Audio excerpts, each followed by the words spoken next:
February 9th, 2023. Could we call roll? Yes, sure. Commissioner Abbott? Here. Commissioner Bensman? Here. Commissioner Kent? Here. Commissioner Chang Frank? Here. And Commissioner Martin is not here yet. We'll start with the land acknowledgement statement. The City of Albany recognizes that we occupy the land originally protected by the Confederated Villages of Lishan. We acknowledge the genocide that took place on these lands and must make strides to repay the moral debt that is owed to this indigenous people, specifically the Ohlone tribe. We thank them for their contributions, which have transformed our community, and we will continue to bring forth growth and unity. The City of Albany commits to sustaining ongoing relationships with the tribe and together build a better future for all that now make this their home. Also like to take this moment to, since we didn't have a meeting last month, to thank three outgoing commissioners, Commissioner Beal, Commissioner Armendariz, and Commissioner Price. It was great to have them serve, and sorry we didn't get to say goodbye in person. Item 2, approval of the minutes. Anyone have any comments on the minutes? I'm happy to move approval of the minutes. I have one comment, actually. Oh, very good. I don't have a hard copy, I'll have to go to the computer. But towards the end, it's a little confusing how the subcommittee's reports were listed. 6-1 says Community Engagement Subcommittee Update and Recommendation, and then 6.2 Subcommittee Reports lists Community Engagement again. And so I'm not quite sure if that's repeated, and also lists Public Restrooms Committee, which didn't report. We listed them because they were on the agenda Okay, as listed this way. So it's, and no actions were taken, so there's no motion in the minutes.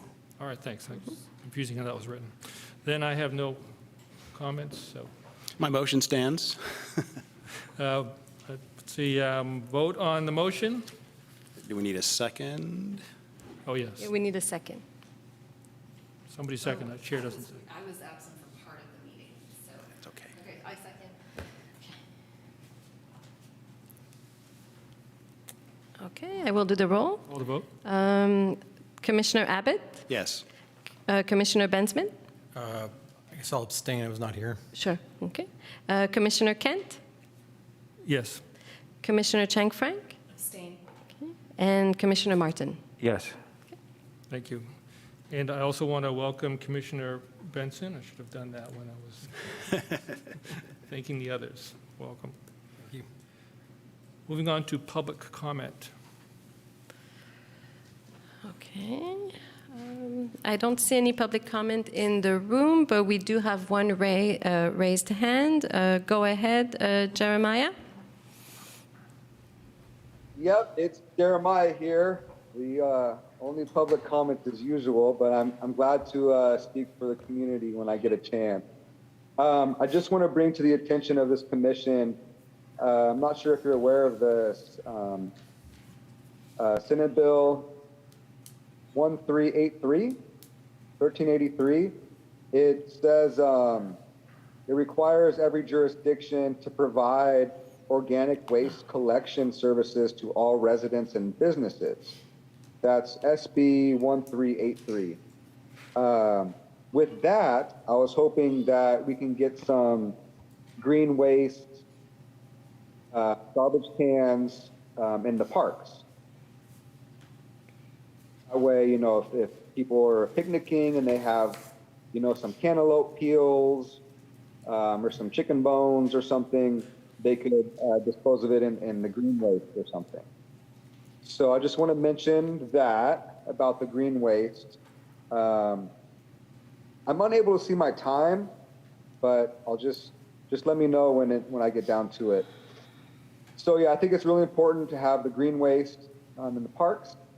Also, just throwing it out there, we did read the land acknowledgement statement, so I was wondering what this commission is doing to honor the mission land acknowledgement statement. I think some good ideas are to possibly rename a park, Memorial Park. I don't know what Memorial stands for, but maybe it could be Ohlone Park, or Ocean View Park could be, Ohlone Park, or even Albany Hill could be Ohlone Hill someday. Also, that 10 acres or 6 acres, whatever it is, for sale on Albany Hill, I think it's for sale for $10 million. Maybe the city could buy it, and it could just be one big park up there. Also on the Ohlone Greenway, it would be nice to see some drinking fountains, and I don't want to mention too many things at once, but the last thing I want to bring up is the community gardens, right? We don't have a community gardens. There's a little herb garden at Memorial Park baseball field picnic area, but it's not much. And we have 20,000 residents here. And the city depends on the Giltrack farm, which is a UC farm. But it would be nice if Albany actually had a community gardens in each park. So Memorial Park's kind of covered a little bit, but it would be nice to see a community garden in each park, whether it's one raised flower bed. At least we got one raised flower bed, right? So we could make some small progress getting community gardens at the parks would be nice. I can't see my time, so I'm not sure where I'm at. But please stop me if I go over the time. So, but that's basically it. It would be nice to see some community gardens, maybe at the senior center, community garden, or something like that. So also with the Ohlone Greenway, maybe we could put some community gardens on the Ohlone Greenway. That's it.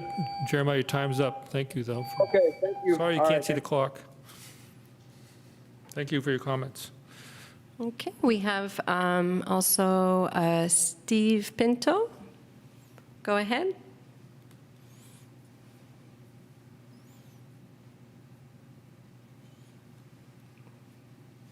Oh, can you hear me?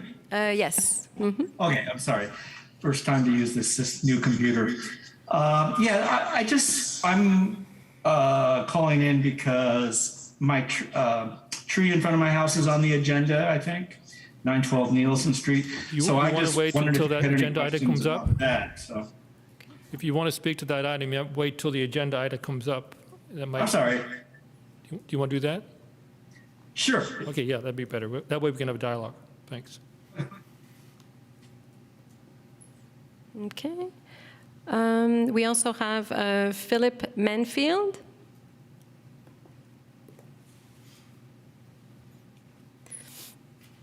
Okay, go ahead, So Philip. I don't know if I'm speaking out of turn or not, but I wanted to address the issue of putting a volleyball court on the tennis Yeah, courts. that's also on the agenda. So right now, anything that's not on the agenda, it's kind of public comment for things not on the agenda. The volleyball, the flexible court issue will come up later in the agenda. So please hang on for that. Yeah, so this is time for to speak on items that are not on the agenda. Okay. Any more? No more. Okay, thank you. Public comment is now closed. Any announcement from commissioners and staff? Yeah, I do. And Isabel, can you load that one photo I sent you? Yes. So I went to the Creeks meeting, and Commissioner Abbott was also there. Maybe some of you were there and I didn't notice you. Were you there? Yeah. Oh, okay. And so that's just the kind of the lay of the land, the scene. And so this was the meeting that has been talked about for quite a while and finally happened. And a lot of stakeholders were there for, this is for Cordnesis Creek on the border between Albany and Berkeley, how it's maintained along University Village. And so there's this memorandum of understanding between the three parties, City of Albany, City of Berkeley, and UC Village, UC Berkeley. And those three stakeholders were there. And they're at the front table along with Susan Schwartz from Friends of Five Creeks, who's been before us many times with public comment and talking about the need for, and sending emails as well about the need for better communication, better coordination, who to, contact about this, that, or the other thing. And there were a lot of different stakeholders in the audience. So there were city staff, I think from both cities, and then UC staff, and then there were people in charge of the Little League fields and all kinds of other folks that brought them all together. And it seemed like it was really a helpful thing to have a public meeting that all these people were able to introduce themselves and share contact information and talk about who to contact in case of this, that, or the other thing, and how the Memorandum of Understanding works. It's like the contract between the government bodies to maintain the creek and the unhoused population that's there, and how to deal with all the trash and other things that are involved with that. And so it seemed like it was very good, and there was no like a vote or anything, but the one thing I would say that seemed like there was consensus that they'll try to do an annual meeting like that. And it was good to hear a number of people saying, oh, I didn't know about you, and people making those connections. Commissioner Abbott or Kent, what would you add? All I would add is that Susan Schwartz worked up a nice history of the creek, and if maybe Isabel, can you send that around? It was an attachment on one of the emails. Maybe Mark can give it, but I think it'd be valuable for the commission in particular to have, because the issues with that come up, and it kind of lays out the history. Oh yeah, I should say if you squint, you can see Mark up there, our head of public works. He's at the blue table in the front, next to Susan Schwartz. I will add that they also mentioned they're going to put down in writing a lot of the handshake deals that have been taking place over the different user groups.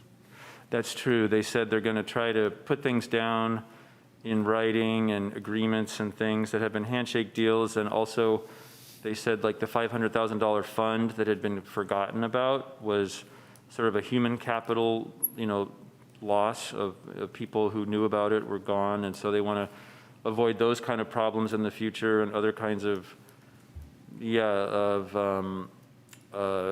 knowledge base by putting it all down and organizing that better.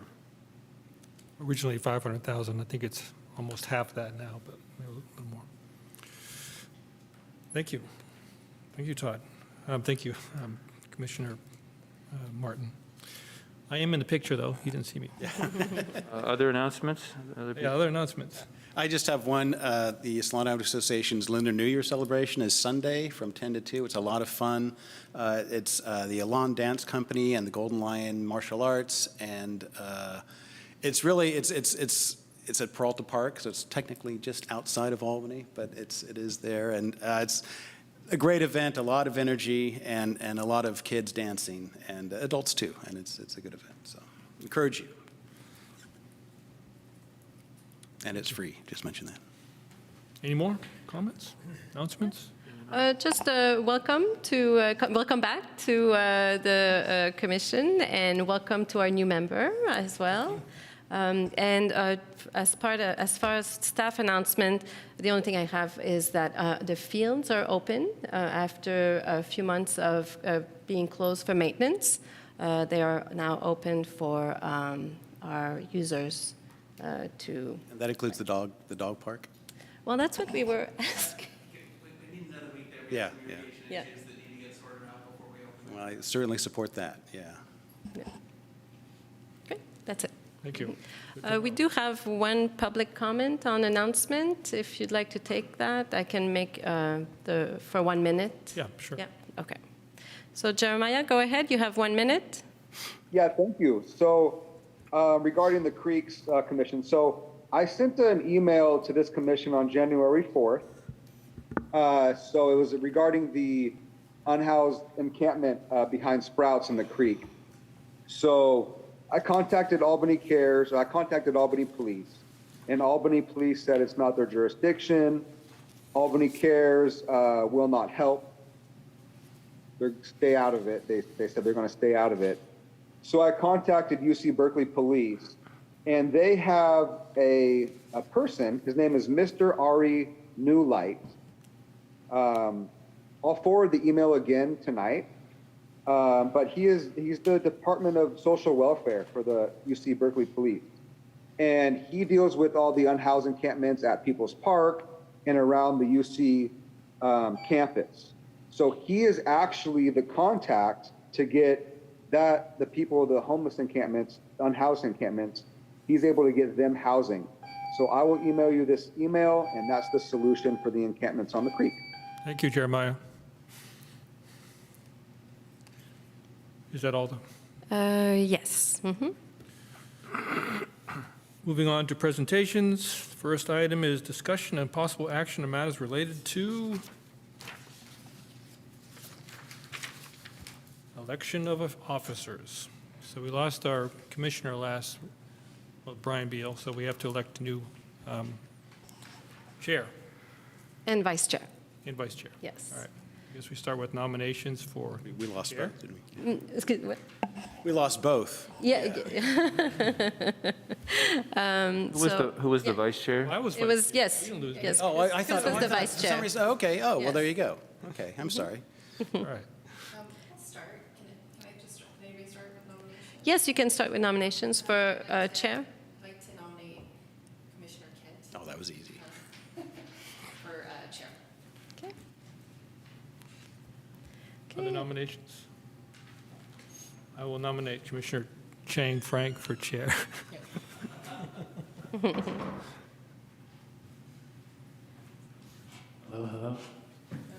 Okay. Okay. Any more nominations? I'll nominate the new guy for vice chair. Any other nominations for vice chair? Besides Commissioner Benson. He's, first day for, he's going fast, the fast track here. We can start with nominations for chair first and do a roll call, a vote on that, on the nominations for chair And first. we should be sure you're okay. And then You gotta- you we'll- gotta- Actually, like, I can recuse myself from that. You can refuse, yeah, right. Recuse, is that right? You don't want to run. You don't want to be chair. You can say no. If elected, you will not serve. exactly. Yeah. Okay. All right, just giving you a chance, all right. Okay, so I'll go ahead and do the roll call for Chair Kent as chair. Member Chair, okay. Can't talk. Commissioner Abbott, Yes. Commissioner Bensman, Yes. Commissioner Kent, Yes, Commissioner Chang Frank, Yes.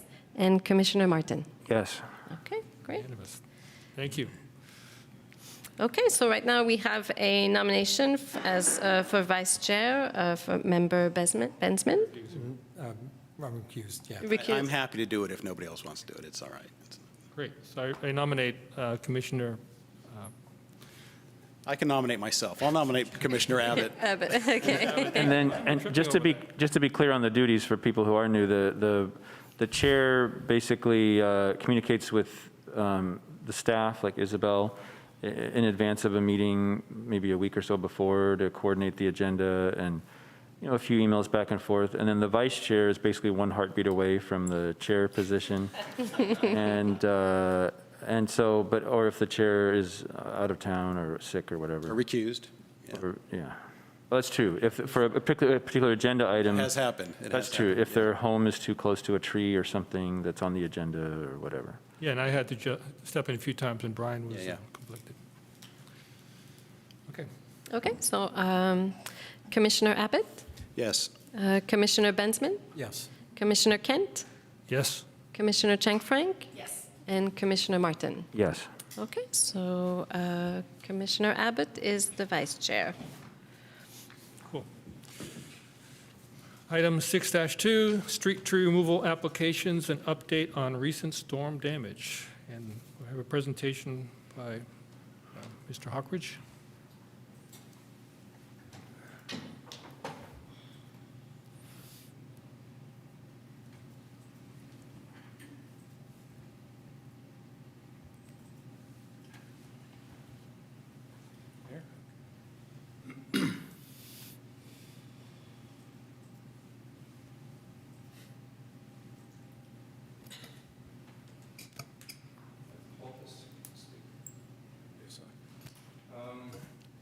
I'm left-handed, so this is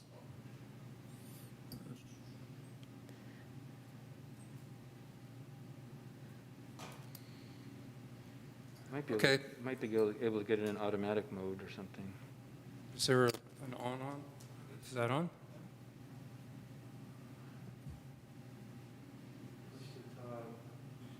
It should be automatically on. Okay. So tonight I want to start out with kind of an update from the last time I met with all of you, which was September, I believe. Let's see. So I'm going to go through the tree failure, limb failure issues since last time I met. So quickly, I'll try to go through these. September 6th, on Solano Avenue, there was a limb failure of one of the big eucalyptus, the Eucalyptus nicolii. Wasn't a huge limb. We cleaned it up, and the tree's okay for now. September 16th, Liquid Amber dropped a limb on San Pablo, similar. 1511 Marin on September 18th. Ginkgo dropped a fairly large limb, and I debated taking that tree out, but I decided not to. It's a big tear on the trunk of this tree. I'm just keeping an eye on it. I'm by that section of Peralta pretty frequently.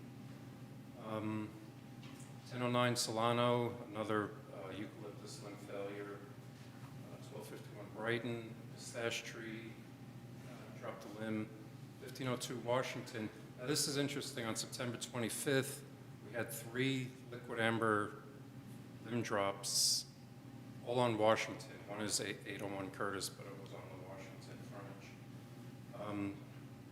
801 Curtis dropped basically the center of the tree, came out, and there was only about a third of the trunk left on the main stem, and I decided that tree needed to come out. All that were left were branched up to the side. I have a couple pictures I'll show you soon.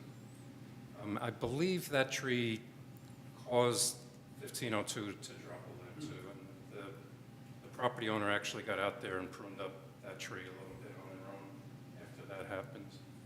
And then the same day on 1443 Washington, a liquid amber dropped a limb, and this one happened to land on top of the property owner's car.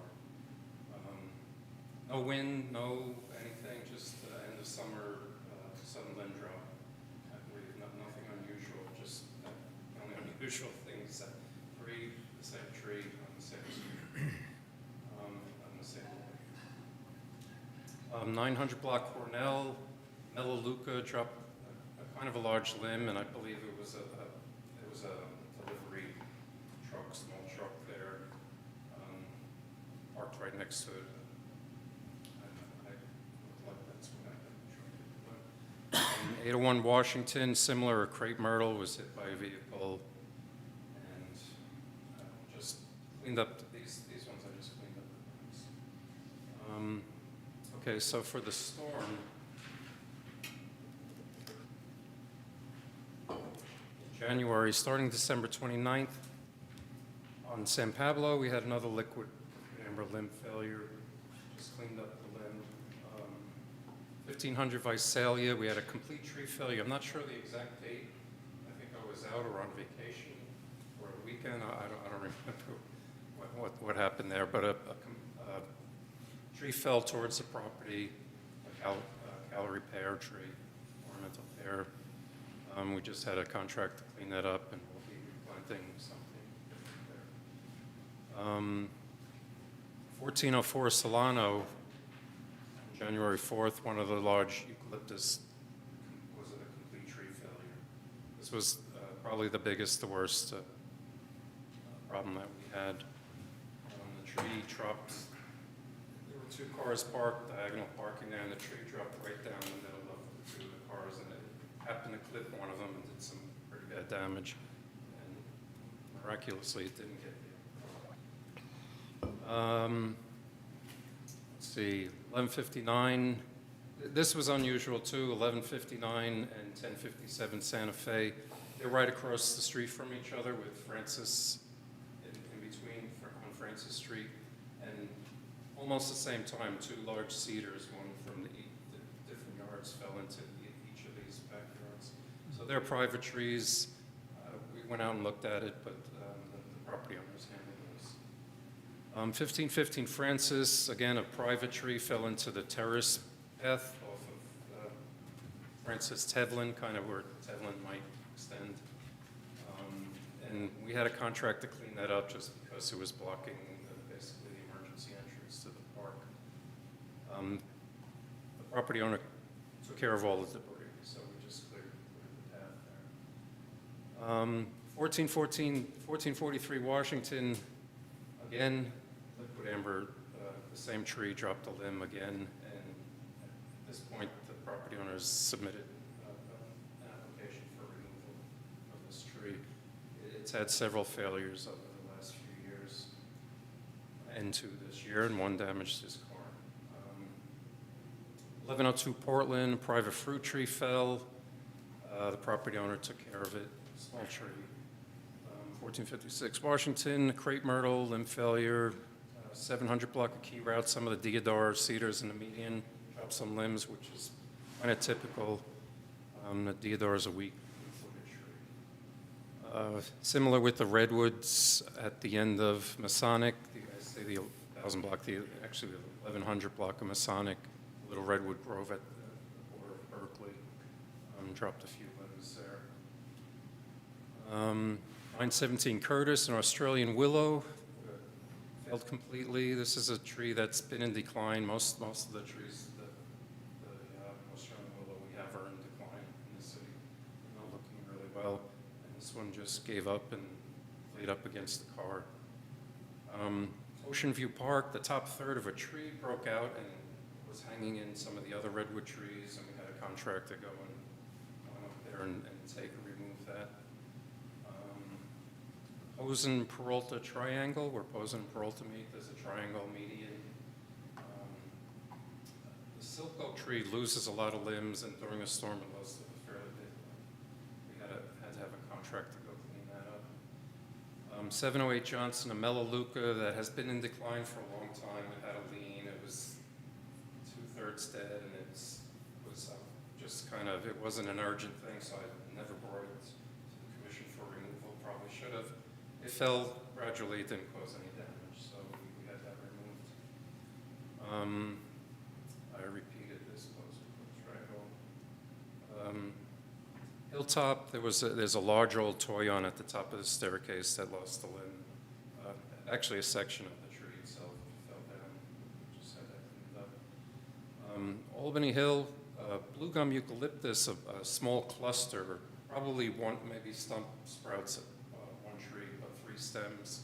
The whole root ball just kind of broke loose from the hill and started making its way down the hill. And we had a contractor to go out there and deal with that. And then another private tree, the AT&T building on Solano. One of their large junipers that was growing along the side of the building started moving and eventually laid itself down across the sidewalk and into the street, and it took a while for us to get AT&T to respond to it, but eventually they did, and they got that all cleaned up. So here's the 801 Curtis. This is the tree that was removed. This is one of the 3 that dropped a limb. Where the arrow's pointing, that was all canopy in there. That was all green. You can see it piled up there. It's almost as much as what was left, and where the tear is, there's only about 1/3 of that trunk, that stem left. So we decided we needed to take that out. That also landed on a car. This is 1443 Washington, limb landed on property owner's car. This is the eucalyptus, or what's left of this, the trunk of the eucalyptus that fell on Solano.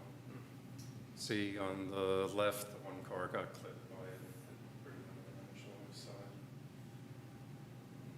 This is the Australian willow on Curtis. There's the broken top of the redwood tree. This is a little bit hard to see, but the arrow's pointing to the root ball of the eucalyptus that was sliding down the hill there. A little bit of a erosion, some rocks rolling down the hill as well. another tree I guess I didn't have on the list, a live oak at the end of Madison. I don't know if that was on the list, but it fell across the pathway right past the end of Madison. And I just went in and cleared the pathway so it's accessible, and hoping that that tree is going to live and sprout out there, and we'll have an odd-looking oak tree, but at least hopefully we'll save the tree, what's left.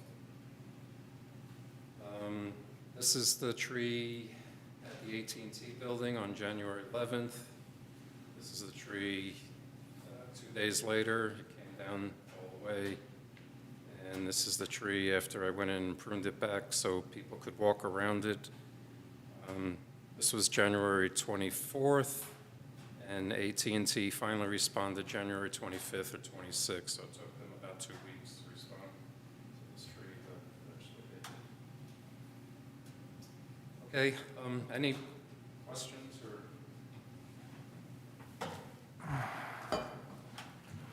Yeah, I just had a question, going back to the slide where you listed all of the storm-related. I couldn't tell which ones were actual removals. Was it just when you saw, when it's listed as tree failure? Is that when it was removed, or, I mean, I understand if it was down. There was one that we removed on Washington because of the damage Right. to the tree and to the car, and the condition of the tree that was left. The others that say tree failure, they fell on their own. Right, So no, I they're- understand, okay. And then all the other ones that say limb failure is just limb, it wasn't Limbs that. came out and we Okay. kept the tree. Okay. I had a quick question on 1443 Washington.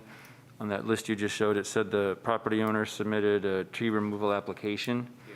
but that's not on our agenda, so what's the It will be discrepancy in April.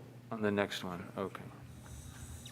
These trees now were delayed from last month. So we'll have some new trees for the April. Okay, 611 Talbot. So I'm going to jump in. I'm recusing myself on this one. It's right around the corner from me. Okay. Be back in a few minutes. If you have to vote without me for the other ones, that's fine too. Okay, the calorie pear tree with some trunk decay. There's a fungus growing at the base of the trunk. There's fire blight in the crown. Just about every pear tree in the city has fire blight, and it's a disease that it doesn't kill the tree immediately, but over time it eats away more and more of the tree, and eventually it will kill the tree. I realized I didn't include in the agenda packet the application, so I'm including it here. This is the application from the property owner. This is the notice that I put up, and just showing you that now we're including the QR code, so people can just put their phone up and get all the information about the meeting, Great. how to log in or how to attend, so I get the things here. Also, bold letters, I'm saying tree removal, so when they see a piece of paper on a tree, they know why it's there. Draw attention to it. So here's the tree. Scattered through the crown, there's dieback from fire blight, but the real issue is fungus that's growing out around the root crown. Here you see, after I think the property owner kept breaking the fungus off as it was growing, thinking that was helping get rid of it, but that's not really, doesn't really work. This is the chunk. This is one of the big broken chunks. It's about the size of a dinner plate. And this is on the other side of the tree. There's another fungus growing out. So this fungus is running through the whole root crown here. So my feeling is that the tree needs to be removed. There's no reversing this kind of affliction on the tree. Okay. Any questions from the commission? I think we'll take these one at a time so that Commissioner Abbott can come back in. Any public want to respond? Yes, we do have one hand. Go ahead, Jeremiah. Thank you. Yeah, just real quick. I'm not sure. I sent you an email a few months ago, but it was regarding 1019 Solano. There's a eucalyptus tree right there, and when it drops branches, those branches come down like spears, and they're all the time. They're just laying in the sidewalk. And if one of those spears were to come down when a mother's pushing a baby stroller, and the spear, lands on a baby, that would just be terrible. So I was just wondering, like, when the eucalyptus tree on 1019 is going to get pruned, also the trunk of that tree actually sticks Jeremiah, we're going to concentrate on just this issue for this. We're getting comment on this one tree at this point. What you're bringing up is an important point, but you probably should, how would somebody report a tree again? Service request if you see something dangerous like that. I will. Okay, thank you for Thanks. direction. Thank you. Okay, that's it. That's it? All right, that's it. So a discussion amongst ourselves. Commissioner Martin. No, I'm ready to move to remove the tree. But if other people want to discuss something, go right ahead. Discussion? No, I think, I'm the same way. I think it's pretty clear. Okay. So let's call. A motion to Need a motion. approve the tree removal. Do we need a second? Second. Okay. Commissioner Bensman? Yes. Okay. Commissioner Kent? Yes. Commissioner Chang Frank? Yes. And Commissioner Martin? Yes. So the motion is passed. The tree should be removed. Next tree. Okay, next tree, 825 Ramona, red maple, similar situation. There's decay around the roof layer of the tree. There's been increasing dieback in the tree. And again, here's the application. There's the posting. This is the tree. I've been looking at this for about a year or so. I think the property owner called it in last year sometime, and I didn't feel it was too urgent, but going back looking at it again, it's gotten worse. And here, see how the trunk is sort of concave. This is an indication that there's some decay going on. The trunk is kind of shrinking. So there's decay in the trunk right there, but this is just pointing to that again. But below there, you can see where there's definite decay in the bottom of this tree. Maple trees, once this starts, it kind of moves pretty quickly. So again, this is another tree I recommend. There's no reversing this. I recommend I move on this. Thank you. Questions from the commission? To John? I have a question, John. Do you know why this tree in particular is diseased in this location? I couldn't say. It's Wasn't injured, like a hit by a car or anything? a lot of our no, this is not on the, this is kind of parallel to the street and the Pine Street. I think a lot of our trees, all of our trees are stressed from Drought. use of drought and unusual weather patterns, and when there's pathogens in the environment, and they'll take a tree that's stressed far enough. Thank you. No more questions? So I have a quick question. This is more a general question. When you say you're going to keep an eye on it, does that mean you drive by it every couple of weeks, or what does that, just a picture of what that means? Something like that, yeah. Cover. You're all over the place, so when you go by, you check. And do you get, I mean, so, The property owner had spoken to me a couple times, and I kind of said, okay, I'm looking at it, it seems okay for now, but I think the time has come. I don't know. With the storms, I mean, it survived the Yeah. storm, but with the storms, I may be a little more cautious with this one. just trying to understand better, thanks. So you are asking to remove the tree now, right? Yeah, okay. So I thought. All right. Any discussion amongst the commission? Public comment? No public Okay. comment. Oh, public, thank you, public comment. Discussion? I'm ready to move that we approve this removal application for, what is it, 825 Pomona. I second. Okay, Commissioner Abbott, Yes. Commissioner Bensman, Yes. Commissioner Kent, Yes. Commissioner Chang-Frank, and Commissioner Martin. Yes. Tree is removed, or will be removed. Next tree. Okay, 912 Nielsen, different type of tree, similar situation. Decay around the root base, the root crown of the tree. It's visible cavity in the tree and increasing dieback in the crown. This is a tree, not a very large tree, but for a redbud, this is sort of a larger, older redbud tree. You can see these are just dead branches. I pruned some of this off a little while ago. This is kind of a similar situation where I've been keeping an eye on this tree for a while.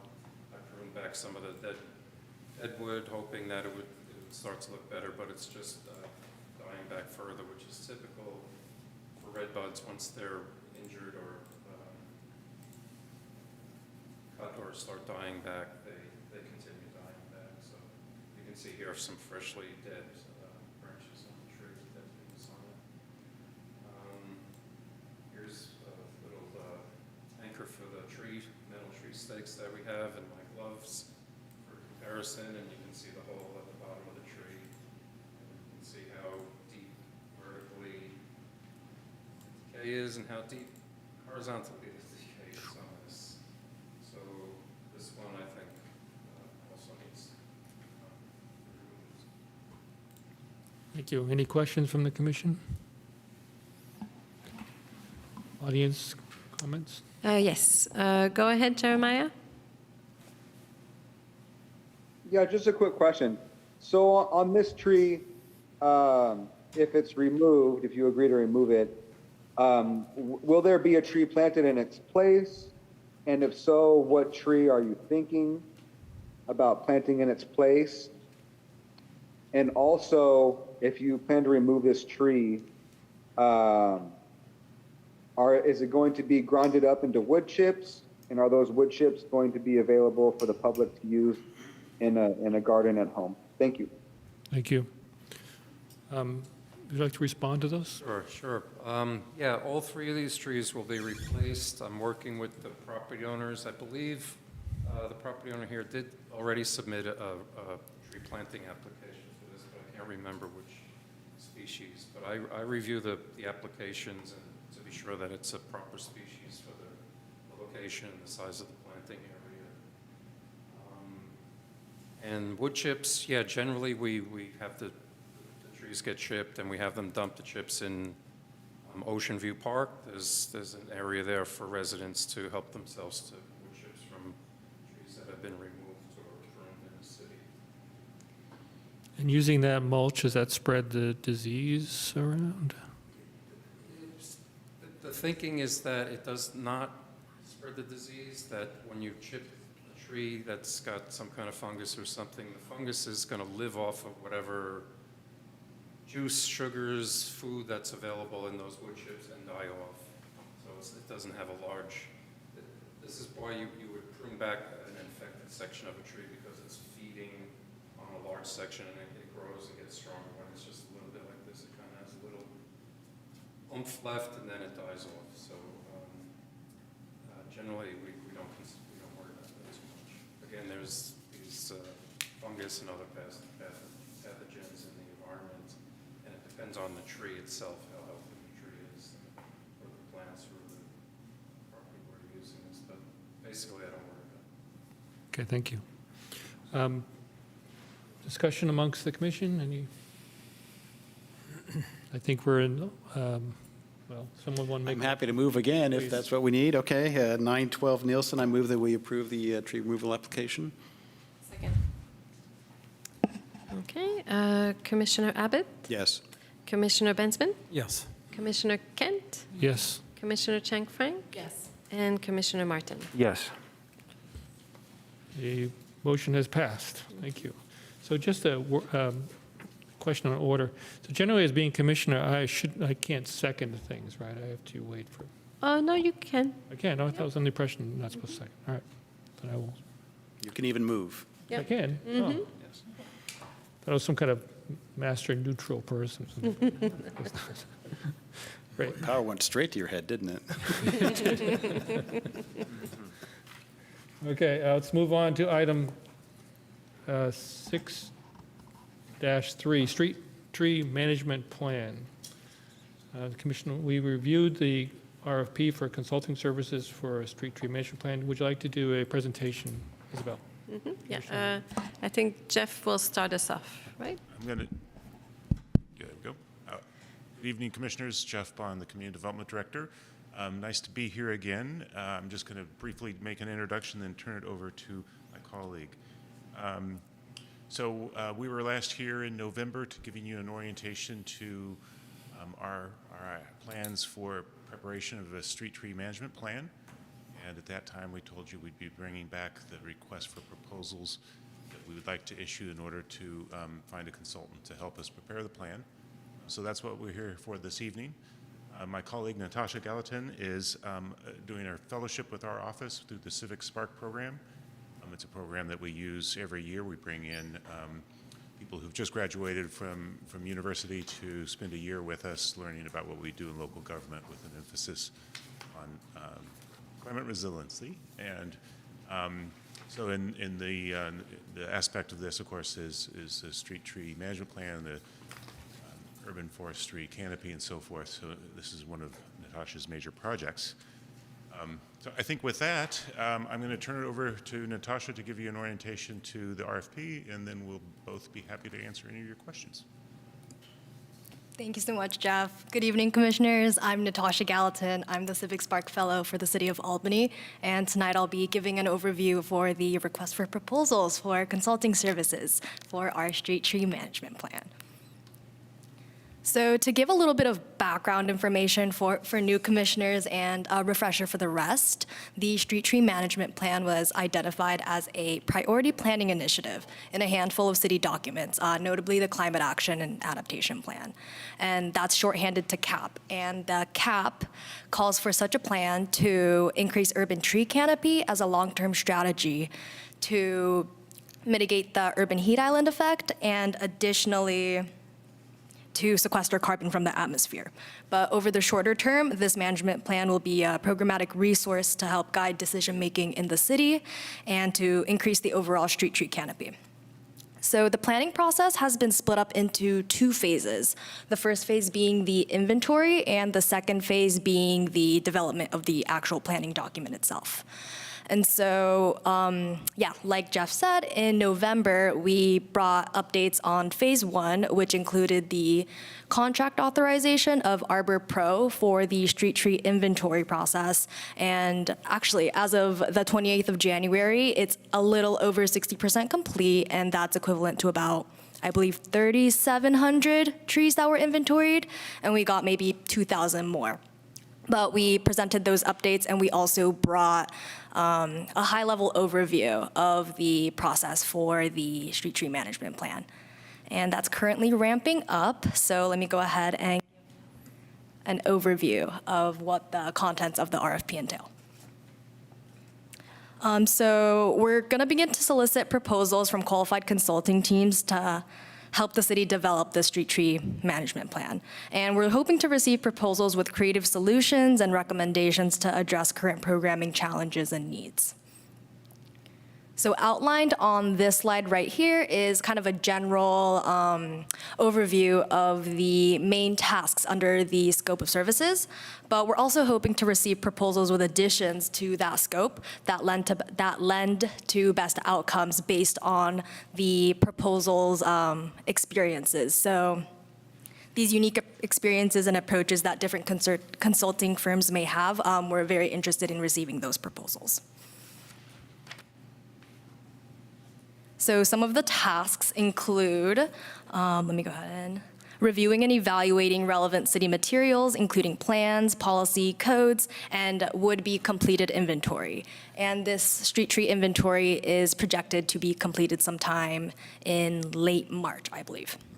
But using the completed inventory, the consultant should identify physical constraints that pose barriers to planting in certain neighborhoods. So these physical constraints can be anything with hardscape and soil quality, among other attributes. And we'd also like the consultant to provide recommendations for species and age diversity of the canopy after considering environmental conditions and also policy guidelines for tree removals when deemed necessary. So this could also include trees that need to be removed for construction projects. It can also be, as previously mentioned in the previous presentation, if they're diseased or unhealthy or otherwise problematic in a way. So these tasks ultimately may lead to updating city tree policies and the ordinance that is sitting in the Muni Code.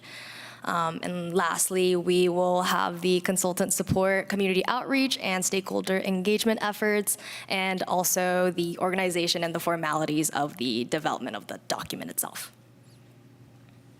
So in regards for next steps, we're hoping to take the finalized RFP with the incorporated feedback from the commission to council in early March. And after there's council approval, we'll release the RFP, and following a month or perhaps a month and a half, we'll ask the Pros Commission to delegate a representative to support the selection process following the end of the solicitation period.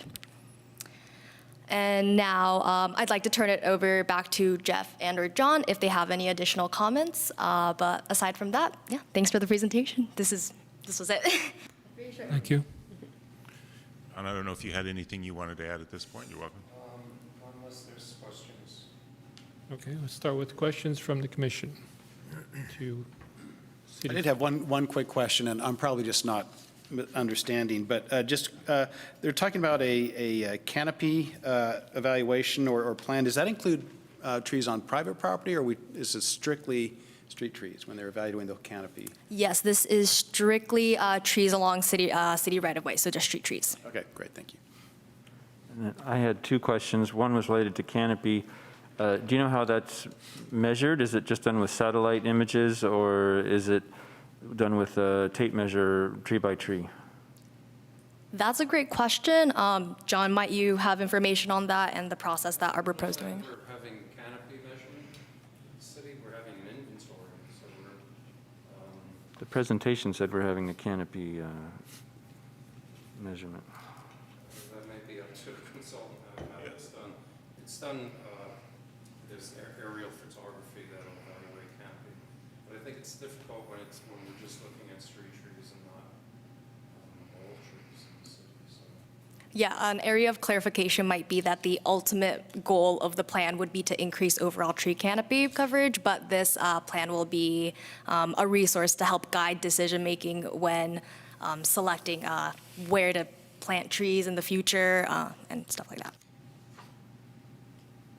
Okay, and then my other question was that I think your presentation said that the street tree inventory is about 60% completed. And then does this RFP include anything having to do with doing that inventory, or this is just to take that information and do some things with it? Yeah, so the first phase of like the overall planning process was the inventory, and we had a separate contract for a different firm to do that inventory, and it's currently going on, but that is a piece of information that will contribute and help the development of the plan. So it's kind of the first step to get a lay of the land and see what we're working with. Okay, thanks. I have a couple questions. One is, I noticed that the name of the plan is different from what we had discussed before. So we used to refer to it as a street tree master plan, and that's what I understood from the work plan and, the objectives. So what do you understand to be the difference between the two? And was that intentional? Yes, very much so. I can address that for two reasons. I think in a lot of contexts, we're trying to move away from the word master. So you look at a house now, they'll sometimes say, instead of the master bedroom, it's the primary bedroom. So there's just a terminology. I know that that's something I've heard one of the council members talk about. So we're trying to respect that shift in vocabulary. And secondly, we really want to use this report as a management tool for the work that John does and Mark, and particularly in their departments, but also in our department as well on the development side of things that we get involved with. So we just felt like the word management is a more accurate description of what we're looking to get out of it from the organizational side of this. So those two things together, we made that what we think is a subtle change, but maybe an important one in terms of vocabulary. So I have a follow-up question about that. Thank you. I understand the difference there. I guess I'm just so used to the terminology of master actually meaning something very different from management plan, and that master is more goal-oriented and like developing policies and objectives, which I can understand. Then you still have to have that separate document like guiding. So I guess my question is, you know, I just from my history of being on this commission and looking at these policies, I feel like there's always been a struggle about what we're really trying to do as a city. And so one of my concerns is that if we just see it as a management plan, we're already assuming we know what the goals are of the city. And so, for example, in the project objectives, though, however, there is the mention of to guide street tree-related decision-making to improve overall tree canopy. And then it says in that C project, the final plan may include citywide tree canopy target and planning goals. And I'm just wondering, just curious if the may include means that you may not include. You know, I just would hope that I just would rather it be a will include so that we can be sure that those overall policies or basically community objectives and goals are defined before we do the management, if that makes sense. Yeah, and I think that's really good feedback for us.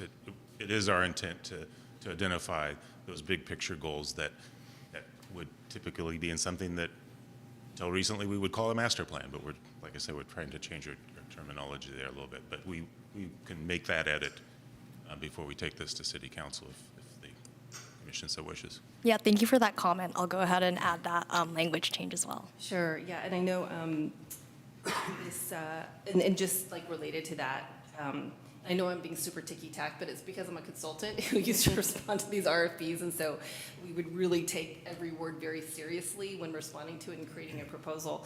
But one of the other things is, the first line aims to be a guide to, let's see, the plan seeks to strengthen existing policies and clarify, et cetera, which I understand that, but the only other thing I'd say is we've struggled with the policies, so I would hope that the public comments and the understanding of what our goals and objectives are come, and then an evaluation of whether or not our policies support those goals, if that makes sense. So I know that's ticky-tack, but I feel like it might be helpful for the consultant then to respond to it that way.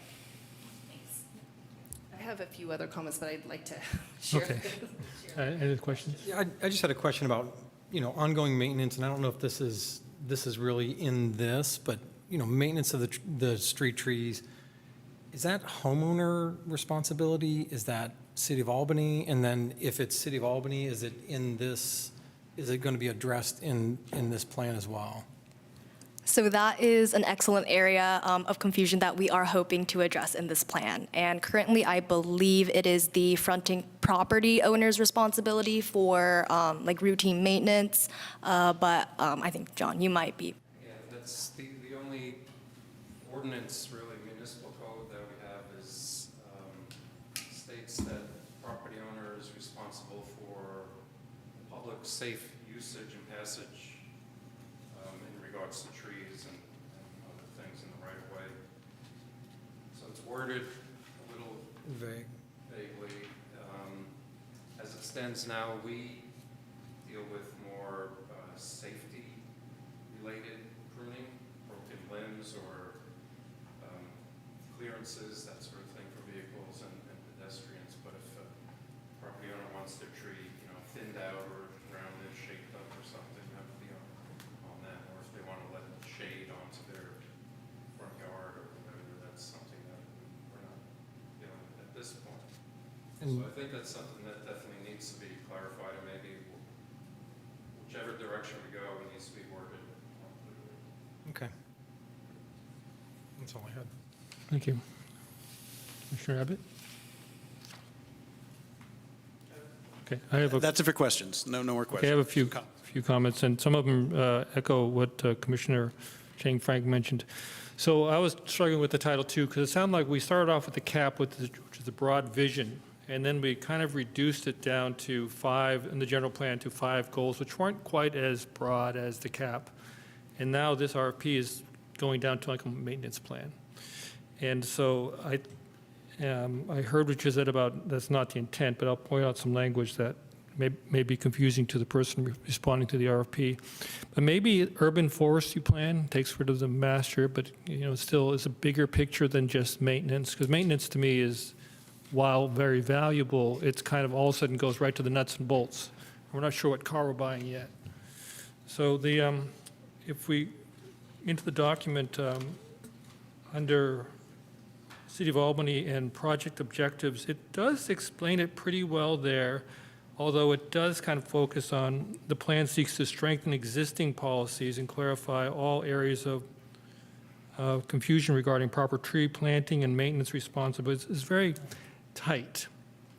Nowhere are we looking for where our main boulevards are, where are opportunities to expand the tree canopy, where, how we're going to, there's mention of equity here, but what does that actually mean? That might mean that we emphasize canopy in areas that don't have it, or we provide larger canopies in places where most people are using. So there's opportunities to flesh that out. And so where the project description describes something, but once you get to the scope of services, that language is all lost. And now we're down to very clear things that totally avoid any of the big picture items. So we're talking about tree species management recommendations.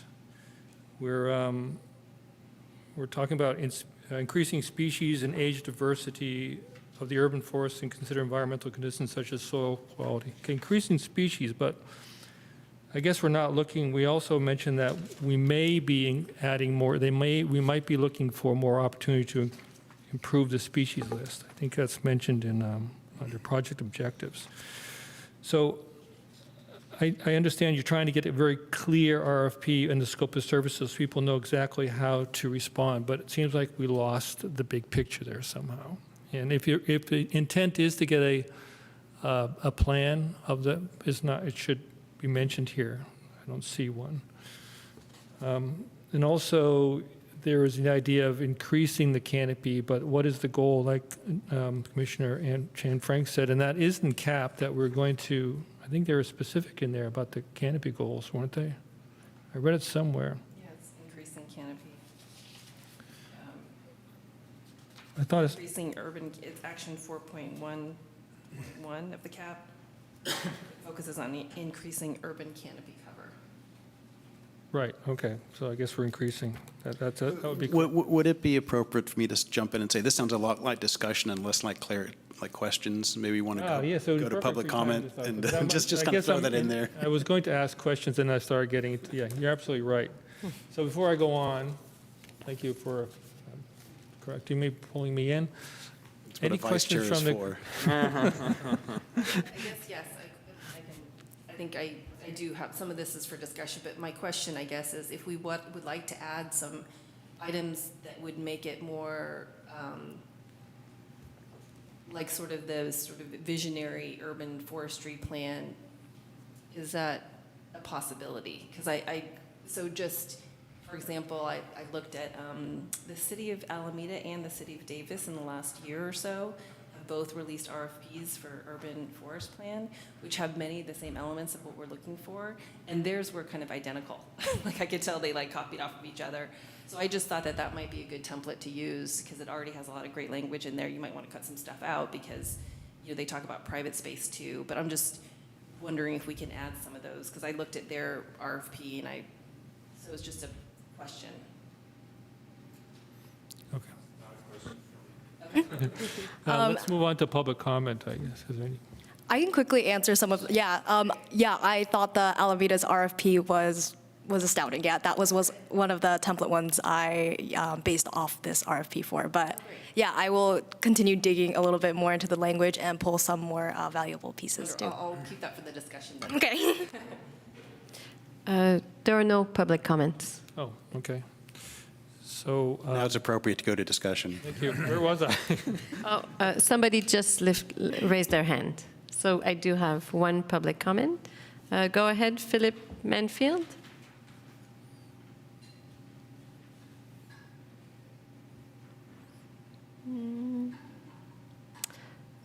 Philip? Am I unmuted now? Yeah. Okay. I'm sorry. I never know when to raise my hand. It would be nice if it was made clear. But the question is, you're talking about, I think, the city putting in trees. And I'm sorry, I don't have the different names, but one commissioner asked the question, well, whose responsibility is it to maintain these trees? And let me just expand that. Whose responsibility is it to maintain the sidewalk that the trees impact?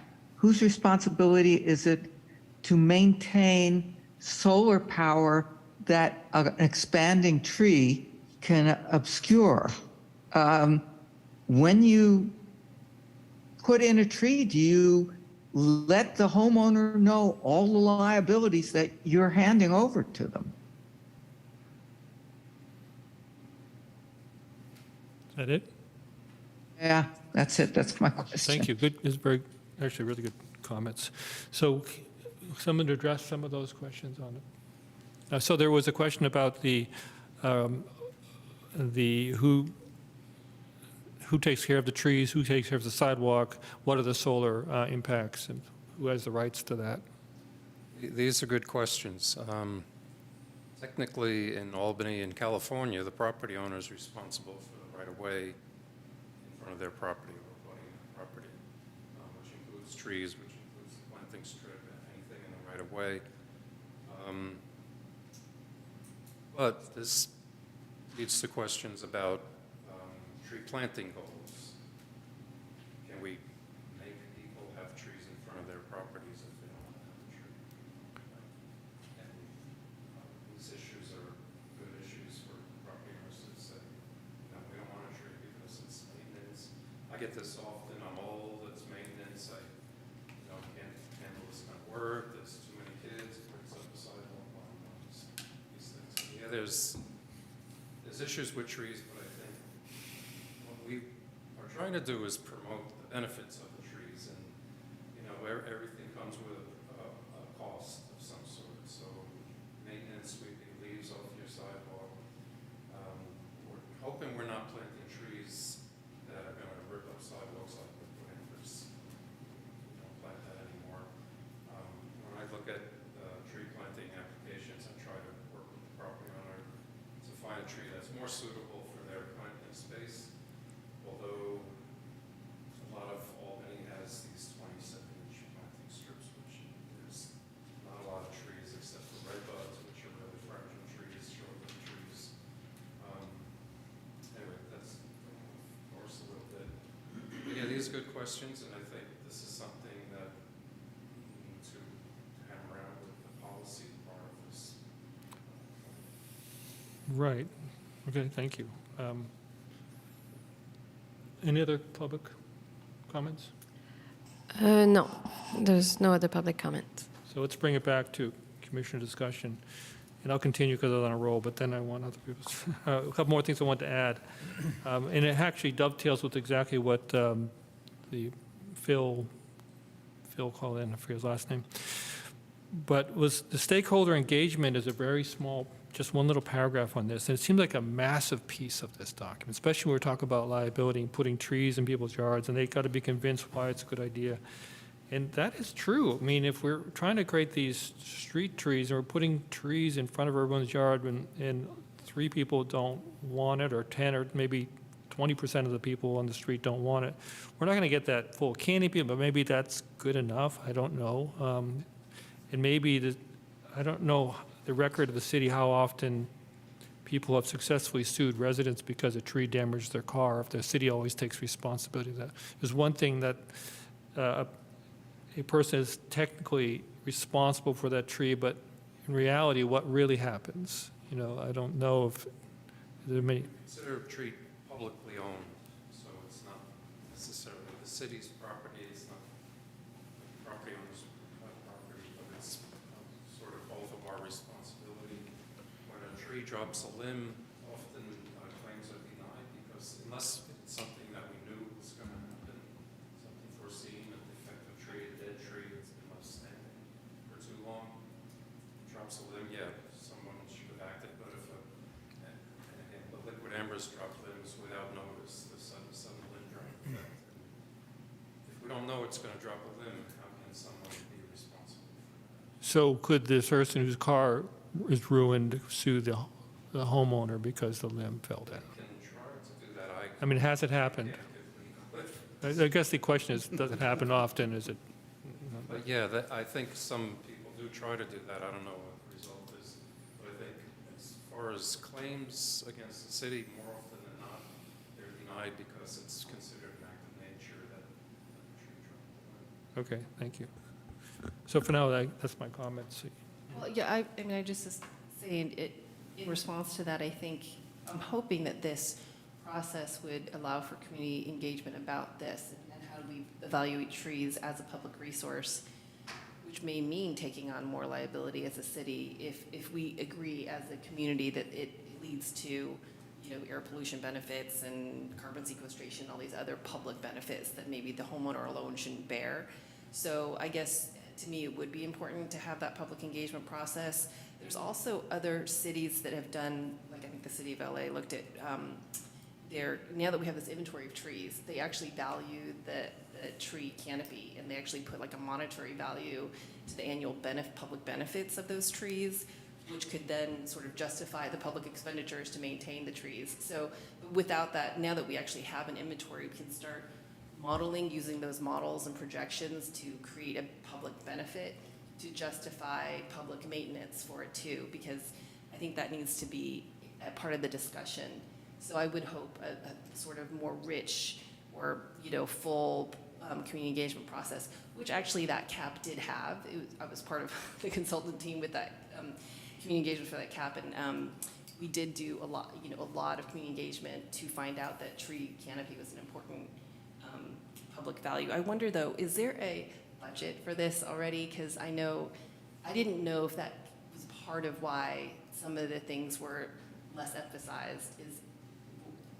Is there a budget right now or for the proposal? There's no, we're just going to pay out, the Community Development Department has a professional services budget, so there's no fixed amount that's been determined by the City Council about the minimum or the maximum. I think more than anything else, the budget is driven by how long you want the planning process to last. With respect to community engagement, it's super important. We do a ton of it. Sometimes we just assume it and we don't articulate it very well in these documents because that's just our life. So I think, again, your feedback this evening is really helpful. We can emphasize that's a really big deal in Albany, and make sure that our consultants are prepared to do that and prepared to do it creatively. We're not trying to dictate the methodology they use. Lots of very creative tools out there. Different people are comfortable with different things.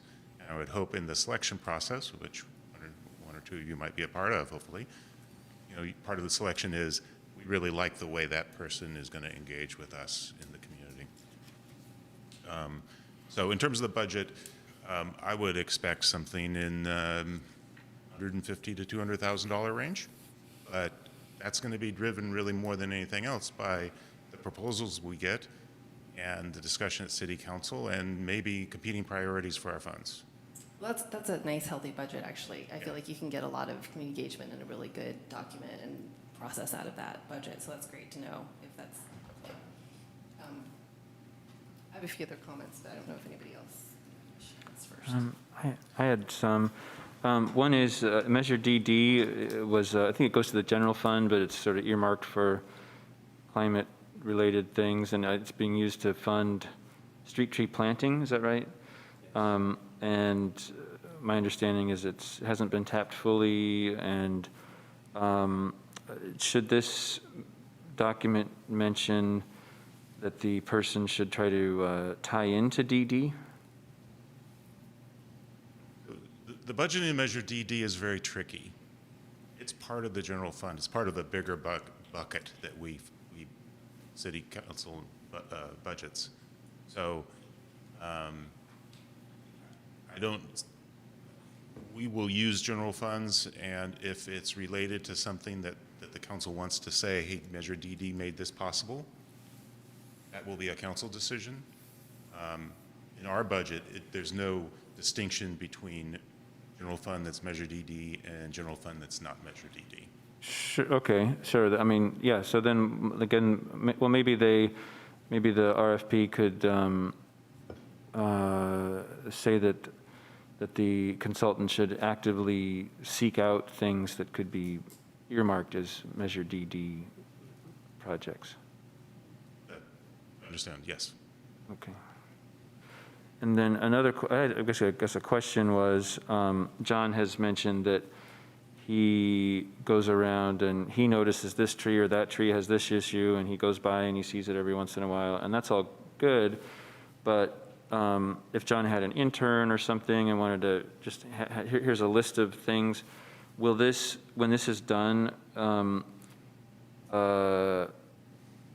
is the way it's written now, would it be something that he could log, or an intern or something could log in these various concerns that are sort of in the back of mind, but that now make them in a database, and that they could be prioritized or handed off to people to check every week, every month, every quarter, whatever?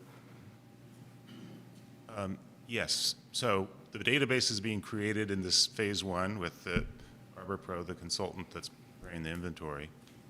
And this gets to my comment about the management plan. We'll have a broad set of goals and objectives that will translate to a series of policies and programs and actions, and that in turn will help us identify how many people need to do it and what kind of people they are. And so I would expect coming out of this, there would be a certain number of trees that need to be planted every year, a certain number of trees that need to be trimmed, and a certain number of people that are necessary to do that, whether it's an intern or other specialty skills, that would be something that will come up during the process. But yeah, I would very much expect that there would be a recommendation that the city have 2, 3, 4, whatever number of people necessary in order to make it successful. One other comment was to, wherever you would have used the word master, use grand instead, like the street tree grand plan. That, it's a little more sexy than management plan. Something. I think the name of the ultimate plan will be what comes out of the community process, and maybe that becomes the grand plan. I think for purposes of the RFP, we're trying to keep it at kind of a level of terminology that consultants are typically used to. So, yeah, the final product will look very different than this. It will hopefully be a beautiful document graphically, and it will have name, have its name, and its themes will be engaging to the public and support continuation or the development of a continuation of what we're doing and the expansion of that program over time. Okay, I was partly trying to address humorously, but also the concerns of Commissioner Chang-Frank and others of the getting it to be a broader, bigger picture kind of proposals. So, yeah. I think the broader, bigger picture of this depends on how well we can manage it. We can plant, thousands of trees if we have room to plant these trees, but they have to be planted, they have to be watered, they have to be pruned, they have to be removed and replaced at some point eventually. And I think management is a good term. It's not maintenance. Well, it is. It is. But management is a broader term than maintenance. I think we're managing the urban forests, and that includes planting and locating where we need to plant trees, where we need to remove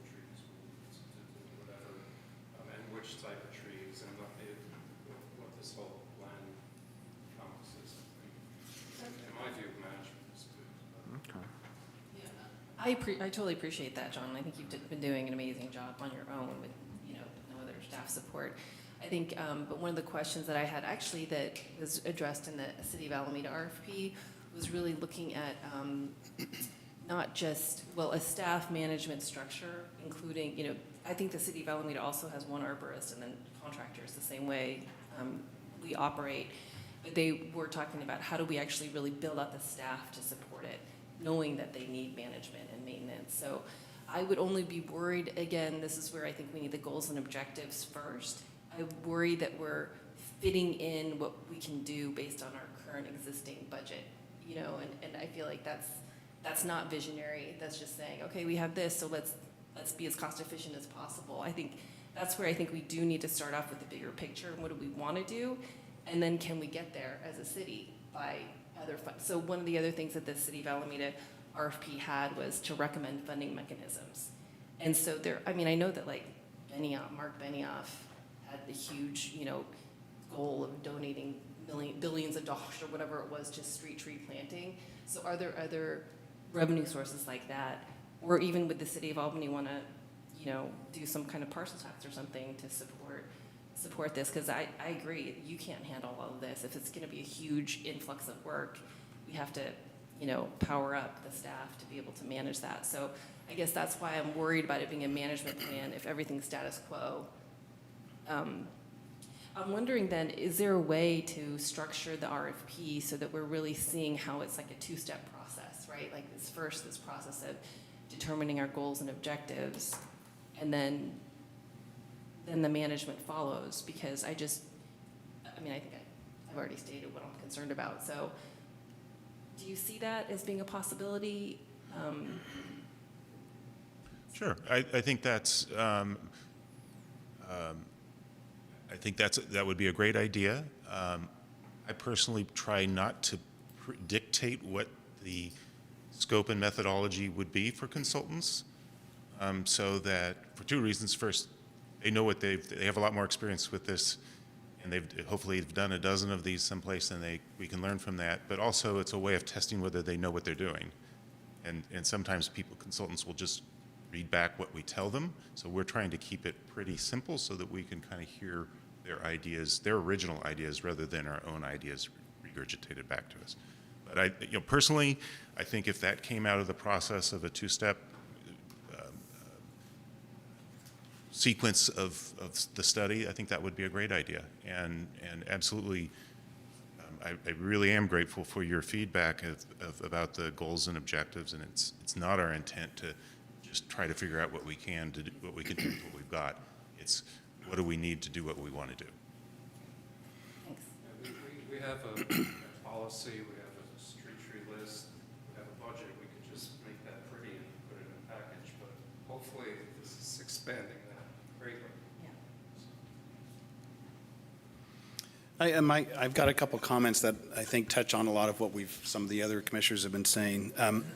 First off, I've been looking at the street tree stuff for 10 years now. I realize I'm going on my 11th year here. And one thing that we've always needed and never really been successful doing is real outreach and education of the public. And I got my hopes up because I see here create incentives for street tree planting. So I was expecting to see some of that, and I don't see any of that in the RFP. Now, we see outreach for the RFP process, but I mean as far one of the results of the RFP would be a plan that includes ongoing education outreach about the value of trees and programs, incentives for planting trees. So I think that's something maybe has been said a little bit here already. I just wanted to, basically I was just saying I don't see in the very beginning, the background, number 4, create incentives, requirements, street tree planting. Requirements I don't see incentives in the RFP itself, being asked for in the RFP itself.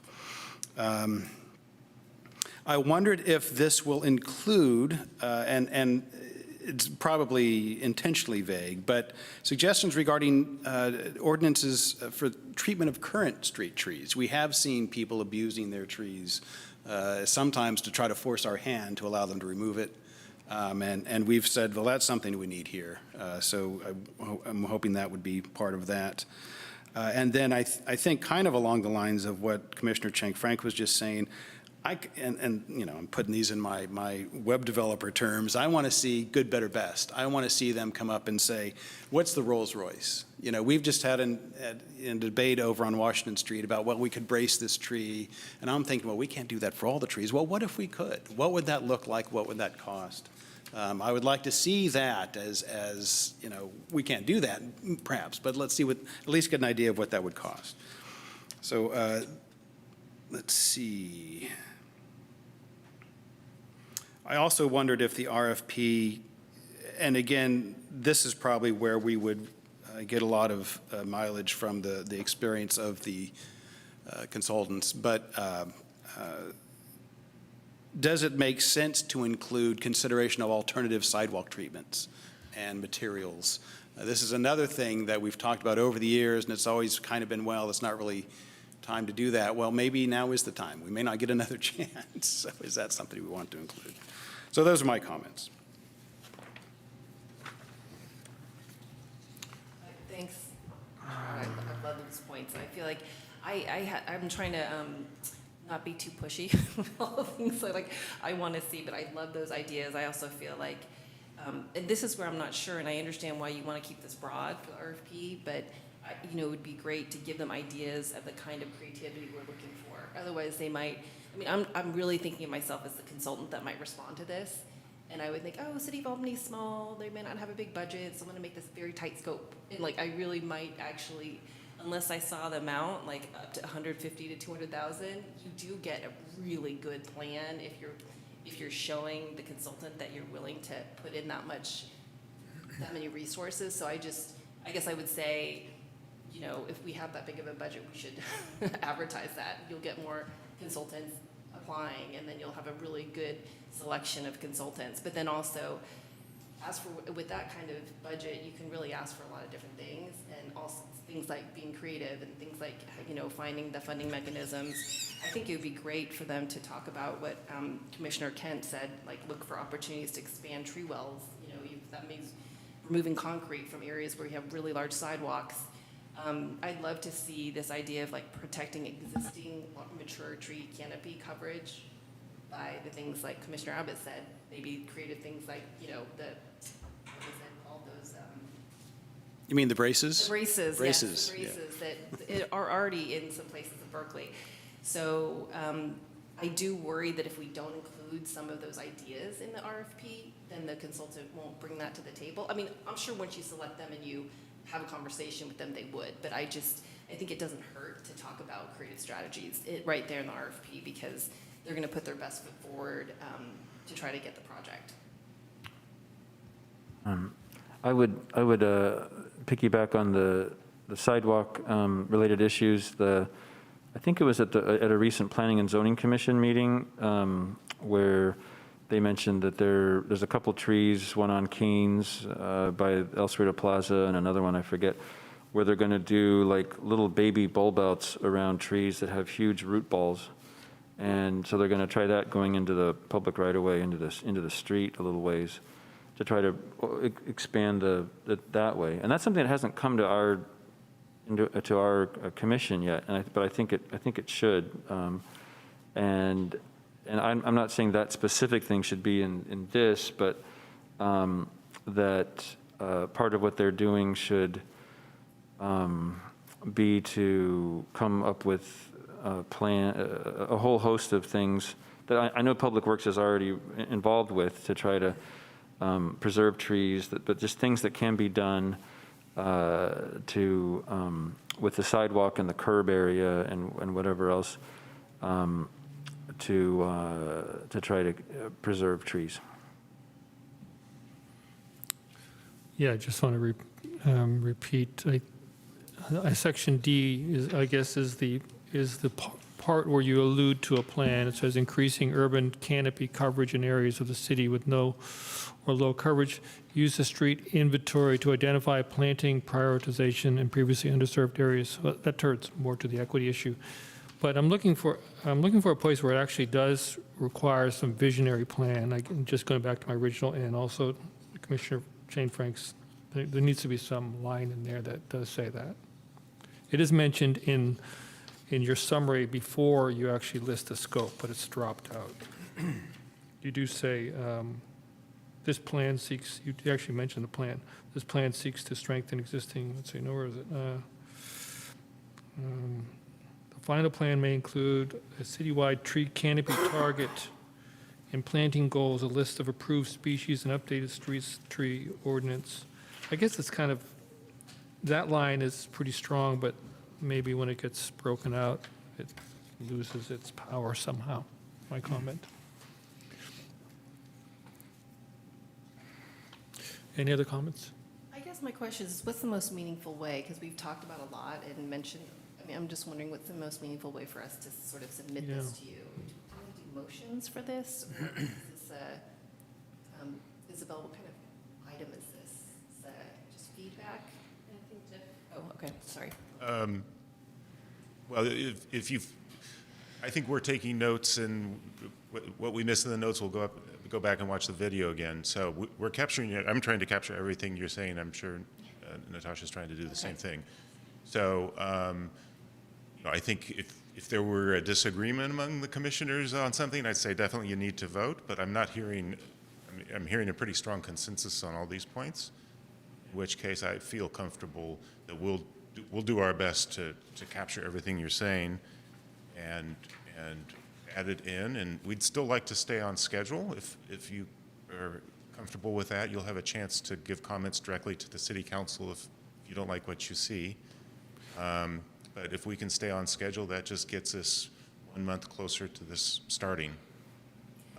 Great, and just because I did take very detailed notes, and if you already looked at the Alameda plan, I just wanted to highlight some that I thought you could just even pull right from there, like language. So there's that line about current value. That's where they talk about like monetary benefits of trees. So there's also basically assessing current value, assessing current public opinion, including, you know, conducting outreach. This is just straight from Alameda, so.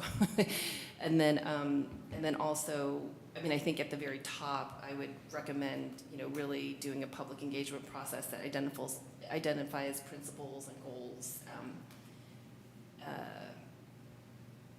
And then the other thing to ask the consultant is to recommend funding mechanisms for a proactive urban forest program that provides, this is what they say in Albany, in Alameda, that provides a level of service necessary for sustainable and thriving urban forest canopy cover.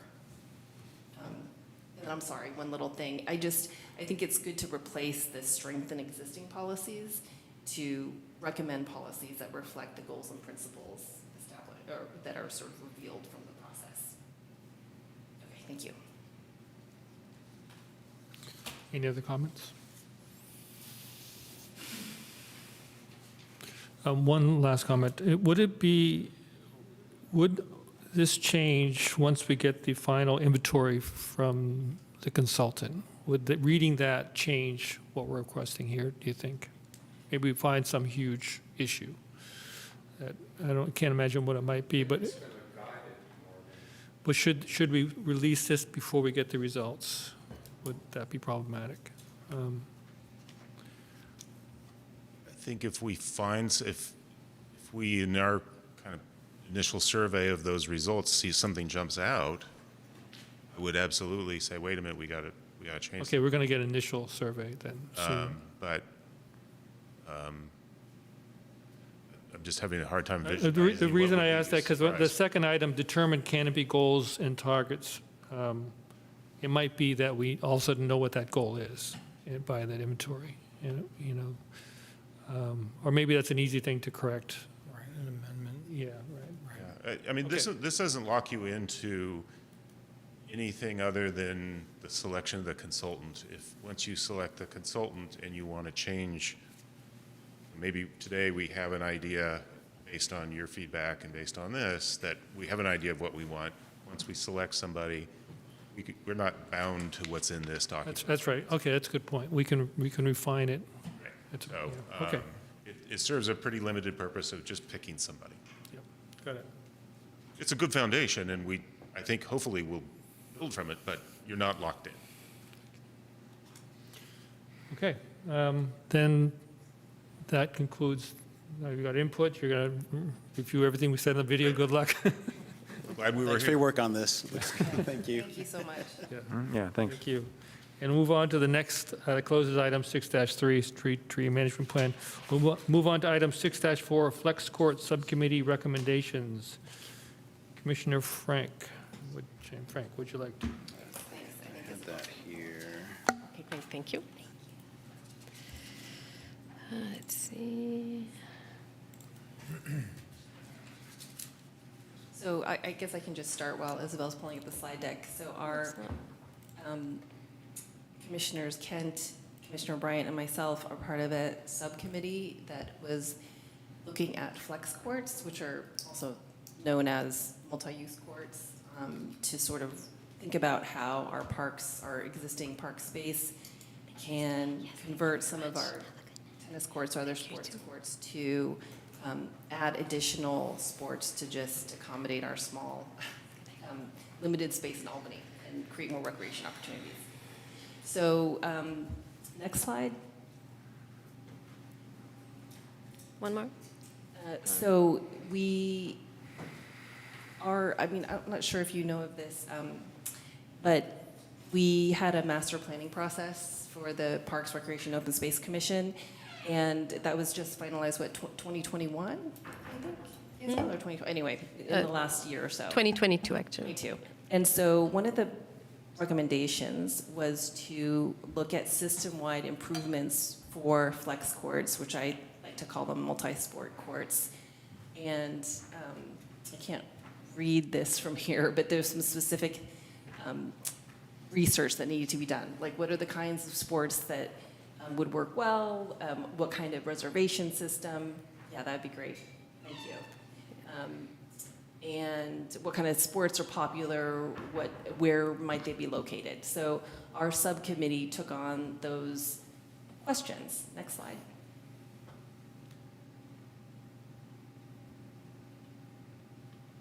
It's not working. And so one of the first questions we looked at were, what are appropriate sport court combinations? And we really just started looking, like internet searches and talking to other city departments. And there were actually both private and public examples, maybe more private than public examples of what kind of sports would work well on a multi-use court. Next slide. And so I'm just going to show a series of images from what we saw. So this is a court with tennis, volleyball, basketball. Next slide. This is one with just tennis and basketball. Next. Another one with tennis, volleyball, basketball. This seemed to be a very common combination. Next slide. Pleasant Hill YMCA, so this is a local example, had both tennis, basketball, and volleyball, but it looks like their tennis was sort of separate, right, Chris? It was separate from the volleyball, basketball court, but there was a shared volleyball, basketball area. That's correct. Well, I haven't been there, but in the lower left-hand corner, it looks like the tennis post for the net is like twice as high as it needs to be. So is that something I think that's probably you can raise and lower it for volleyball versus tennis. So that seemed like a very, very nice solution to me. Yes, I like that too. Next slide. I just wanted to give an example of this. This will be a preview for a proposal, but this is at Oakland High. They have this volleyball net that lives in the parking lot area, but I take my son to basketball practice there every weekend, and it's in many different spots, and often it's just right there in the parking lot, totally spread out to be used as a volleyball court. But then, of course, when there's a bunch of, it's a football game or something, it's collapsed and put to the side. And it's an open area. Next slide. So Lafayette Rink was another really interesting example, local example, of a court that was really designed for multi-use. So right now, or it was recently renovated to support 2 full basketball courts, 6 pickleball courts, hockey, and lacrosse. Next. I actually spoke with the city staff there, both the recreation coordinator and the recreation director, John Katayanagi. And if you can see, none of the equipment is stationary. So this is the only stationary thing is a basketball hoop, but that's outside, so it doesn't conflict at all inside. Next, there's 4 basketball hoops. Oops, one back. This is just a shot of, it's hard to see with the shadow of the trees, but that's the basketball net, or court, basketball hoop. And then you can see to the side are 2 pickleball nets. Those pickleball nets are portable. Next. So this is just a close-up view of the pickleball net. This is on wheels. You have to sort of prop it up to be on wheels, but there was a pickleball instructor there who showed me how it's done. It's very easy, and they're just very movable, but you know, you can push them down to be stationary or temporarily stationary. Next. So I think, but the point about these, oh yeah, if you could just keep it here for a second. The point about these is they're portable and they're set up and taken down by the users. So the staff never need to deal with them. I asked that question many times of both staff members. I said, you know, it's a real concern for us because we're a small city, we don't have a lot of staff, and we can't have the staff going out there to move it. And they confirmed they do not do any of the setup, or they really do none of the maintenance. There hasn't been a maintenance issue. I confirmed that with the instructor. The instructors go out there and set up the the pickleball nets and remove them when their play is over. Next. And so this is an example also, well, you can see the pickleball players there, but also the hockey. So the hockey team does the same. They pull out their hockey goals when they're in use. This just happens to be one that wasn't put back yet.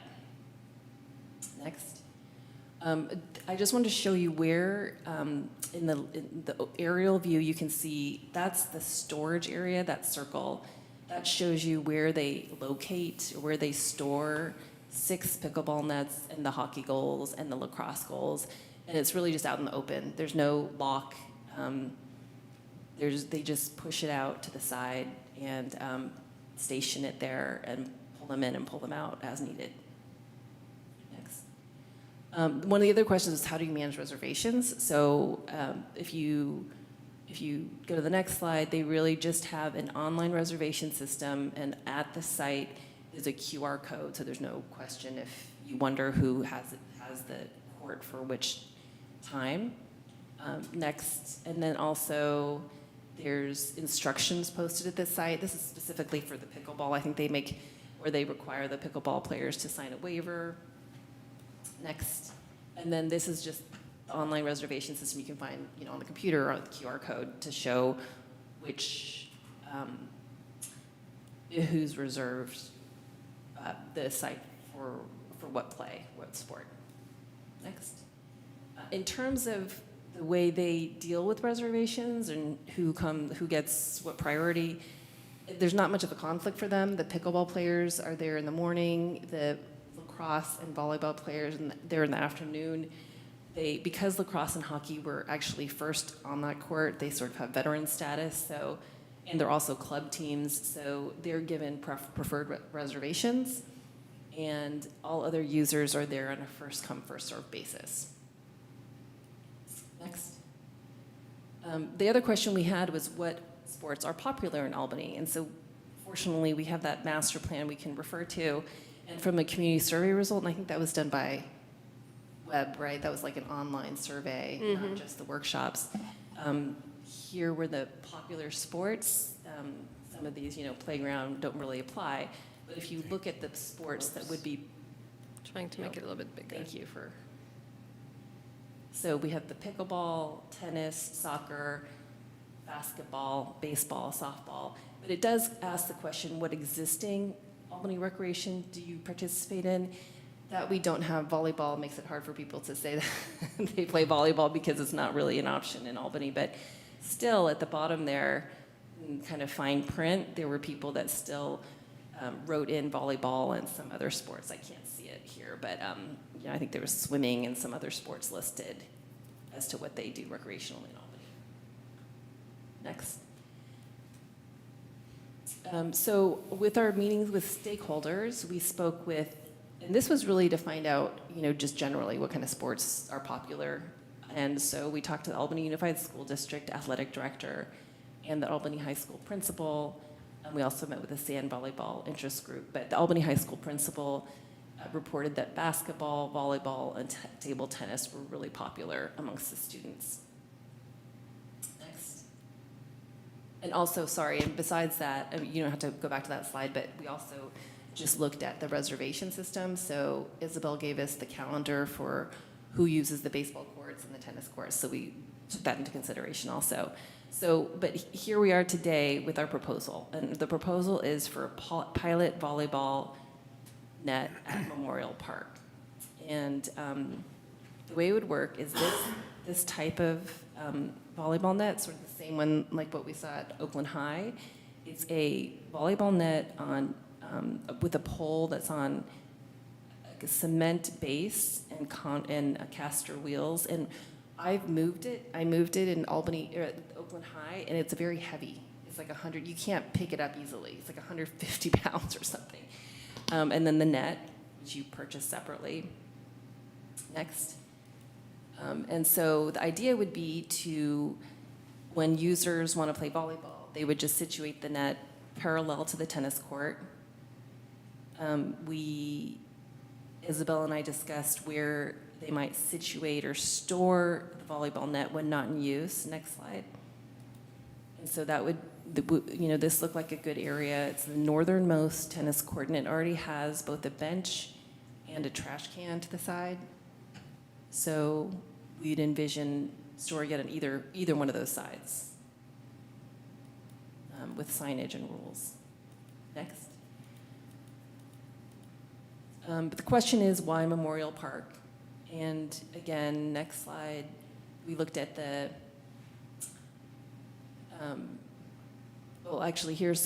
one of the reasons is Memorial Park, in the master plan, some of the proposed improvements were actually called out the recreation flex courts, but also in terms of recreational programming, it was rated a B, and I think I can't even read it.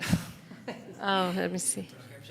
But I think it just talked about expanding recreation opportunities. Yeah, it says consider expansion or reorganization of the park programs and facilities to optimize space. Great, thanks. Next. And the other thing that the master plan found, it was the most frequently used Albany Park that had a sport court. And it also serves Albany High School students. If you could see, adjacent to Memorial Park is Albany High School. Next. Also, Memorial Park has 4 tennis courts, so it wouldn't impact as much as a place like Ocean View with 2. Next. And then we found out through this process that the on-site temporary classrooms, if you can see, they're right adjacent to the tennis courts. Those will be moved. Those should be moved as of August 2023. And in that area, we used to have basketball. So there's a ground lease agreement because the city actually owns part of that land that the portables are situated on. I think like half of that, right, Isabel, is like parallel to the tennis courts. So maybe a few feet in. Yeah, not half. I think it's maybe, I can't say for sure, but 8 to 10 feet in, maybe. 8 to 10 feet in, right where the portables are located. So the city, I think the mayor back in there's a ground lease agreement that says that the school district should reinstall the basketball courts once the portables are removed. Next. And then why volleyball? I think one of those reasons is because we saw so many examples of the volleyball being one of the sport court options. But one is no parks in Albany offer volleyball. It fits well into the flex court compared to other sports, like, for example, if it was, even table tennis or even soccer would require tennis, the tennis nets to be removed. And then volleyball is a popular sport amongst all genders, and the city of Albany is committed to fulfilling the equality for girls in sports goals. Next. And that's it. Those additional slides are if we have public comments, but So, and I don't know, Commissioner Kent, if you want to talk about your conversation with the Hayward Recreation Manager. If that's- Oh, it didn't go that far, just that he was kind of excited about the idea of flex court. They haven't had to do it because they have a lot of space, but he runs some group called Sancra, which it's an acronym for some kind of sports rec group, but he was interested in bringing that to his panel and board and discussing. He thought he'd get a lot of input. That's as far as I got, so. So that's it. I think we did, as a subcommittee, want to talk more about not stopping here, that this was just one proposal. And the reason it's very timely is there's a budget request coming, or the budget needs to be finalized. And so we have this opportunity for a very modest amount, I think $2,500 for the volleyball net, to add that to the budget for next fiscal year. So we could implement this program as soon as the summertime, maybe, or? Yeah, potentially, yes. I did have a quick question. I saw that you engaged with the high school. Did you talk specifically with the tennis coach, those folks, or was it kind of the athletic director and things? Sorry. I actually specifically asked the athletic director, Bill Tressler, to talk to the tennis coach. Okay. A few months ago, and then things changed so much, so it was no longer going to be as threatening as a whole volleyball net station, Right. On top. Right. I said it's going to just be this portable. So I sent that correspondence to the athletic director, and I talked to him, and I said, "Can you please let me know?" He said that he would talk to he said he looked at it right away. He said, "This sounds much more reasonable, or very reasonable. And if you don't hear back from me, assume it's okay." And so I actually just emailed him again today to say, just want to make sure everything's okay with the tennis coach. So we definitely wanted that feedback from the Okay, tennis good. coach. Appreciate it. Yeah. Any other comments? I felt the same thing. I didn't see much in the way of what the opinion of the tennis players was on all this, but. And then we asked, and then Isabel, you sent an email, right, to the tennis people? Yes, yeah, we did. And I believe you've received some correspondences from some of them. Yeah. So all of the people who have ever, or most of the people who have rented a space or reserved a space on the tennis courts from Memorial Park were notified about this meeting. Yeah, a little bit over 200 people. 200 emails were sent. So how many responses did we get for, I saw a lot come in for the volleyballs. Yeah, I didn't really count them, but they're all in your inboxes. And the pros. I noticed two comments that Two, I got like 20 or 30. came from tennis. No, Yeah, I from got volleyball. most from volleyball. Yeah, like, most from volleyball, and I saw two tennis comments come in. One tennis comment was, "This is reasonable. I would urge not to take away tennis, right? And that tennis should be appreciated as a sport. And I like that this is portable." Another comment that came in from tennis was, "Tennis should just be for tennis and don't convert."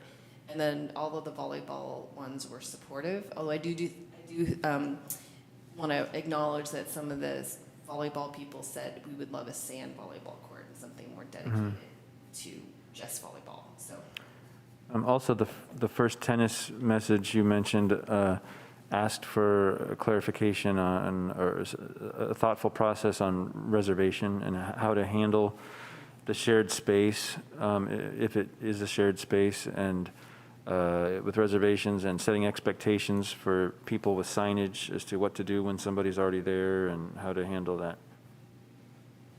thanks. Great. And I think it's good that you chose that court, because that's the one that was resurfaced, and they don't like the surface as much, so that was the right one. So do we take any action on that, or we just? At this time, I think you should take public comment. Right, There's thank 3 hands raised so far. Okay. Yeah. Public comment. Okay, so Philip Manfield, go ahead. Hey, this is really why I'm here. I'm so disheartened by what I'm hearing. I'll try to be brief because I know I don't have much time, but a tennis surface is 1/4 of an inch thick. You put volleyball on it, you're going to destroy it. I just can't imagine that thought hasn't been put into. Things have specialized uses. why put a volleyball court on a tennis court when you have a huge baseball field right next to it? You have all kinds of areas. You can put a net across the street and a barrier on either side, and people can play volleyball there. There's no reason at all to put a volleyball court on the tennis. Now, you talked about usage. If the high school is using the tennis courts, there's at most one court available to the public.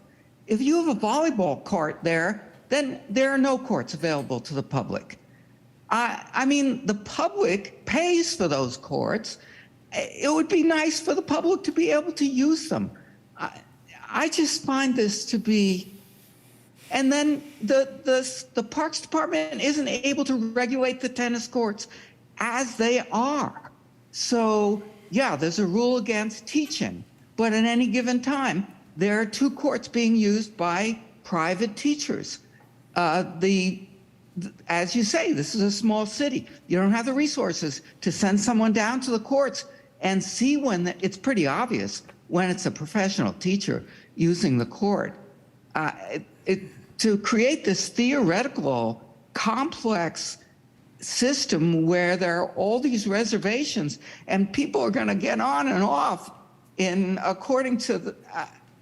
I just find this to be incredibly complicated and unnecessary. There are lots of places to put a volleyball court that are not right on the tennis court. I just can't imagine why you would want to do that.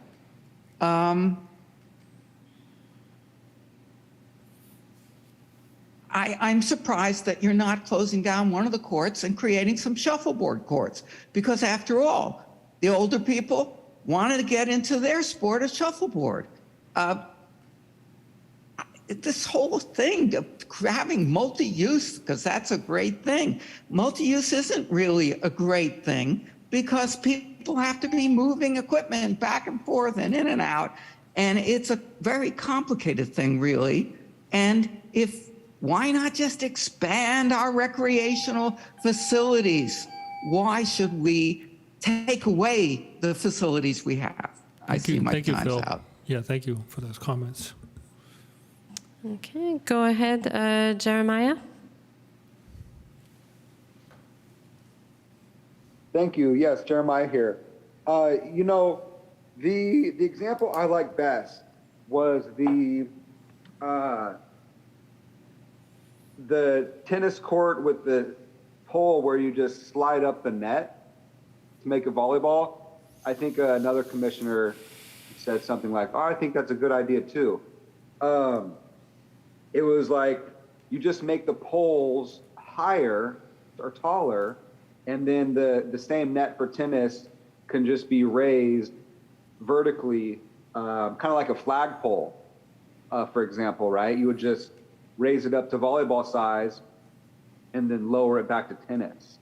That's more of a permanent solution. The way it is now seems kind of temporary.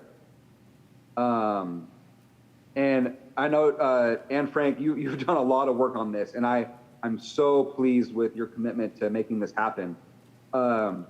It just seems kind of temporary with the rolly things. They are kind of heavy. We don't want people getting hurt. And what's to stop somebody from potentially rolling it out the gate? And I don't know how they would get it home or what they would do with it, but you got to think about theft. Some high schoolers are pranksters. They may roll one out and put it somewhere else. I think a good permanent solution could be the example to where the flagpole situation, to where you can raise the net vertical by an really easy lever, and then just lower it back to tennis. I think that's the ideal one. Definitely more permanent. It kind of reduces all the liabilities of people getting injured. It does take up less space because there's less storage. And there's 4 tennis courts, right? So that would mean there would be 8 of those temporary poles? And also, where would the nets be stored, right? If it's an additional net, you kind of have to have somewhere to store the net. So the poles on wheels with somewhere to find the net kind of seems temporary. And but it's at least a start, right? So we could have the pilot program and see how many uses. Another option would be is just to convert one of the 4 tennis courts into volleyball, just straight up volleyball only, and have it one of the 3 just for volleyball. But I think the best solution long term would be the flagpole one, to where you can raise and lower it. Thank you for your time. Keep up the good work, everybody. Thank you, Jeremiah. Okay, go ahead, Huey Chang. Hey, everyone. Can you hear me? Yes. Awesome. Thank you so much for doing this initiative. I live in Albany, but I've been organizing a group of volleyball meetups. We have a group of about 200 to 300 active players that live all over the East Bay, and I've been doing this for about 10 years. And it's made me sad that, you know, we've basically never been able to find a place in Albany to set up a volleyball game, whether it's outdoors, on sand, on grass, or indoors. We just don't have any of the facilities. So I'm super happy to hear that you guys are doing this initiative to basically, you know, find ways to share facilities and bring more or bring any volleyball opportunities to Albany. So thank you for doing that. Kind of a related question. What are you guys doing with the field at Peggy Thompson? Are there any plans to put in a sand court maybe? That's it. We'll address That's that, but just continue with your comment. We can respond to that. That's it. I'll give my time back. Thank you. Thank you.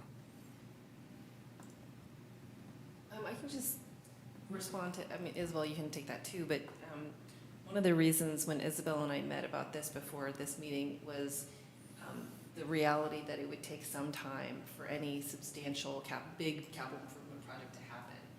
And I mean, Mark's right here, but you know, it's hard even to staff project managers for our existing projects that are just funded and ready to go. So it didn't make sense to try to do something big when we probably would have to, we wouldn't even have the budget yet for an RFP to do an analysis of Pier Street Park, to do a volleyball court or any other kind of court. So when Isabel sort of gave me the reality check of, you know, this, anything that you might propose for any other park, if it's not small or, you know, under a certain amount of money, is likely not going to happen for a long time. So we know that from, I think, Ocean View pickleball enthusiasts definitely know that. So that's why we came together for this idea, this pilot program, to see how it goes. And, you know, I actually really think it's interesting, the idea about the net that goes up, and that may be a better solution, period. I just, Commissioner Kent, do you know anything about how costly those would be? I mean, I'd be happy to do research to see how much that would cost, you know, including installation, so it's not something the city has to bear, but it seems like it could be a solution rather than the carting a big, heavy net back and forth. So Yeah, definitely potential. Probably, I mean, probably within the realm of the budget of the Parks and Rec. $1,000, $2,000, who knows? I don't know. I can't put a number on it, but.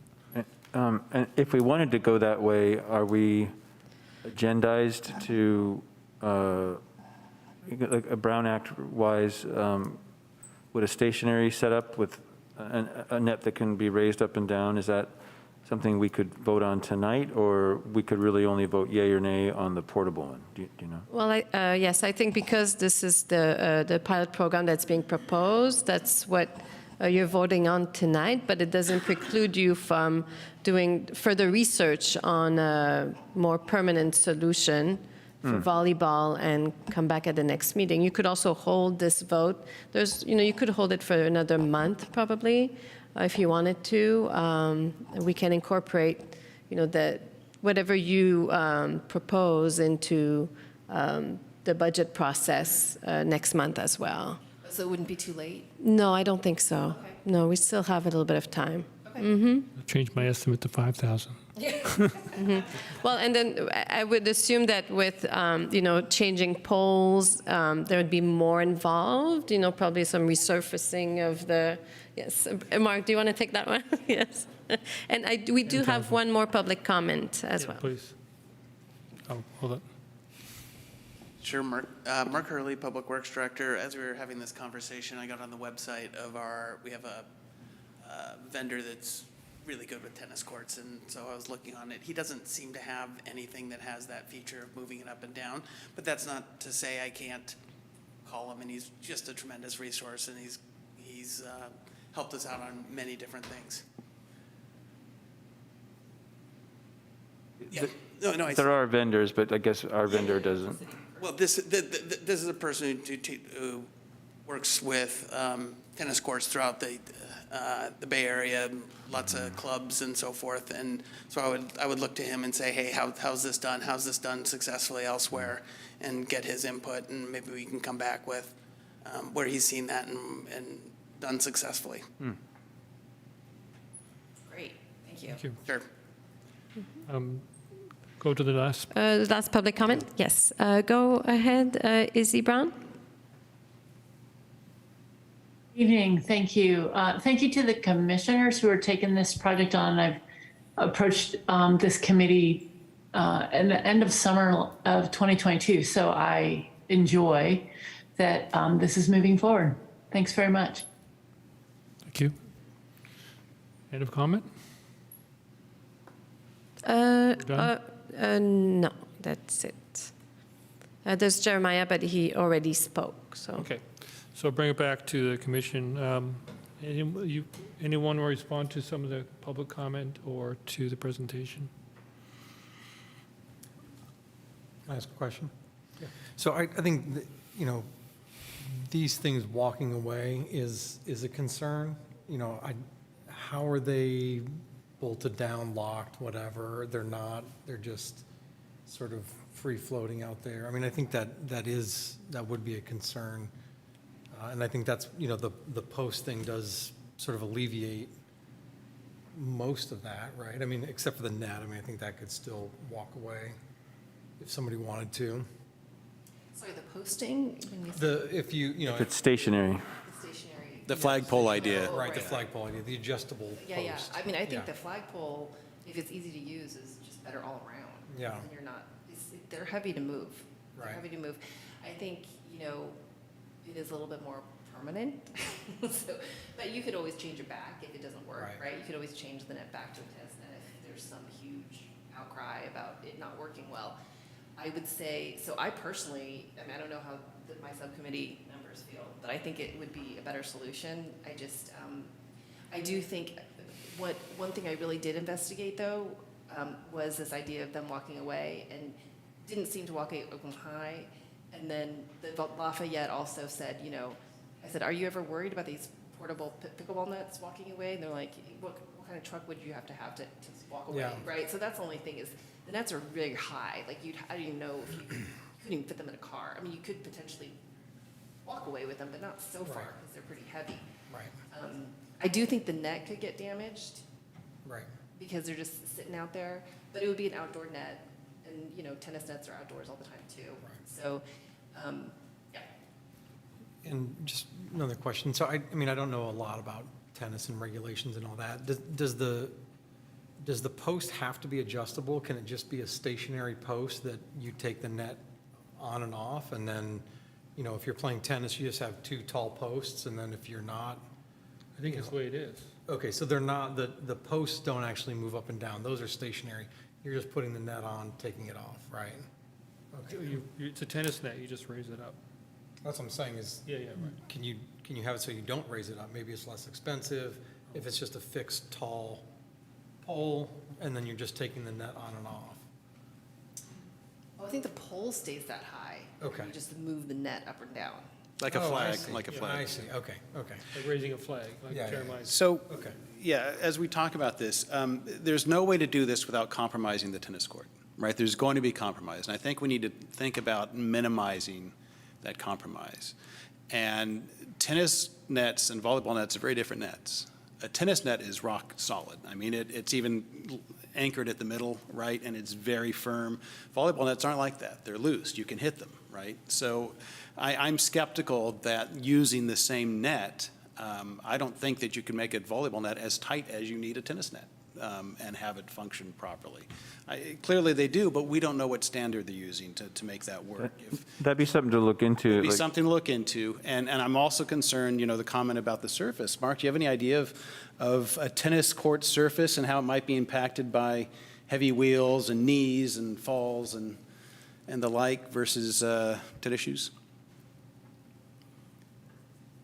Yeah, I could imagine. So I'm used to the movable volleyball nets that are more in gyms, and those are issues with rocks and things getting in the wheels and digging into the gym floor. So I imagine there would be similar issues here that can be managed through sweeping and things of that sort. So I think that's probably something. One thing that I was thinking about the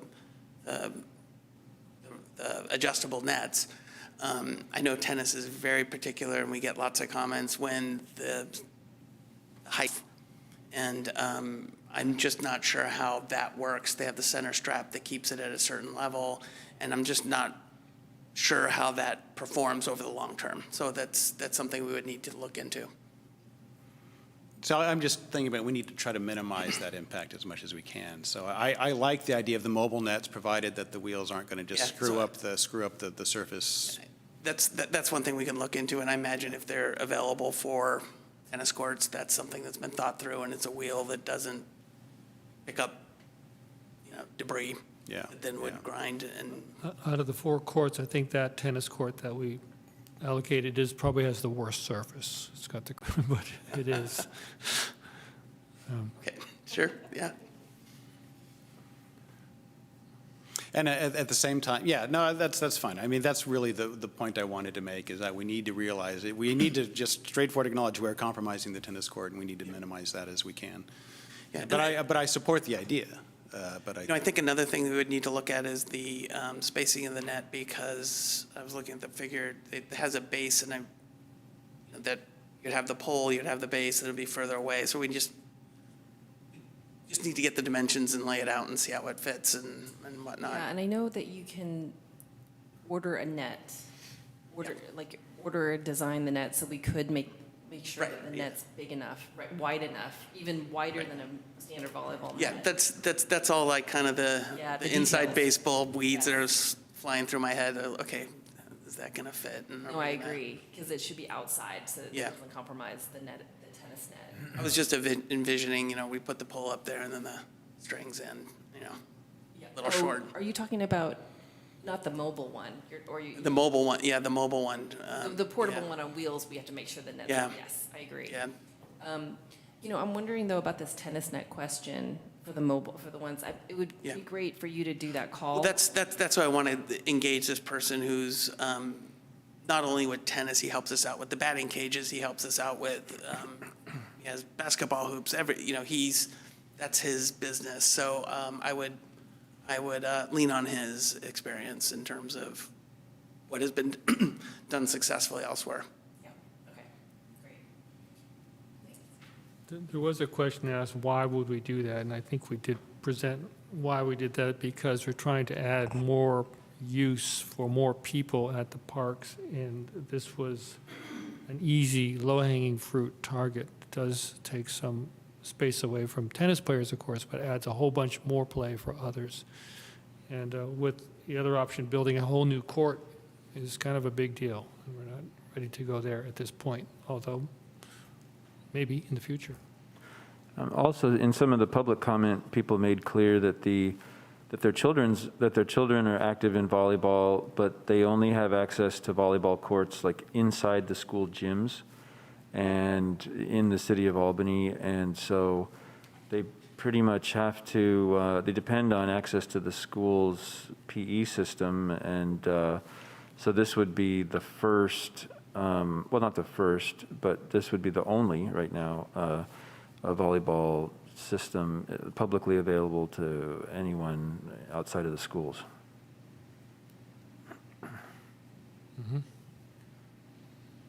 And just a quick question. So I assume the nets remain attached to the poles. So then you're taking two people to roll it out. I mean, you can't really play volleyball by yourself anyways, I guess. That's fine. But just be sure that, You can roll one at a time a little bit. I suppose, all I've right. done it one at a, I did it at Oakland High, I did it one at a time. But, Okay. But yeah, I think, And Ideally, you'd have I two. mean, there is the theft issue, but, you know, there's a lot of stuff out there that's not really protected, no one takes. Well, that's why we're starting with the relatively inexpensive ones, and well, I was gonna say, it's exactly right, there's basketball hoops all over the city that aren't, you know, in front of people's The homes. tennis that nets aren't taken, yeah. Yeah, so, but yeah, exactly, that's why it's a pilot program, we'll see. Well, if discussion's done, make a motion to table to the next meeting, it would be my recommendation. Is that? Oh, it's up to you. I think we'd be specific about, you know, I think Mark Hurley has generously offered to talk to his tennis vendor, so assuming we come back with that information about the tennis vendor and the mobile, you know, the, I don't know how we call that, but the mobile, the net that goes up and down vertically, so we can make a decision at that time. But, Yeah. Director Hurley, it'd be great if you could find out the cost too, right? So, something like that. Yeah. I imagine that might invite more tennis. I don't know if it would, but tennis. Resistance. Yeah, it might be. Yeah, it more becomes tennis resistance. permanent, right. pretty sure the area over the pole is in play. So we're taking that, and it's a small point, but. So, yeah, is it in play, the pool, the? The space over, I think the space over the pole, I think it is, I'm not sure. But I Can't know you that even like in hit- pickleball, one of the complaints they had about using the tennis nets is that actually you can hit around the net and it's legal in pickleball. So I thought that was Yeah, so interesting. that, maybe that's something that I can take on, is talking to the tennis coach Yeah. about that concern. And if that's a concern, then maybe we don't pursue it much further, so. But we did want to talk though, or we did want to explore this idea of if it goes well, painting lines for volleyball. So that's a staff question or maybe a Mark question about how that might work, if that's something a vendor needs to be contracted for.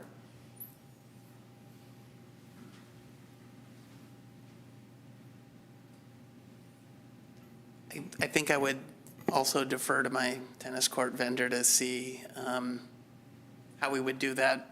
Obviously, ideally, you would do it with the resurfacing of a court, but I don't think we would want to bite that off all at once. So let me figure out how that would work. Okay, thanks.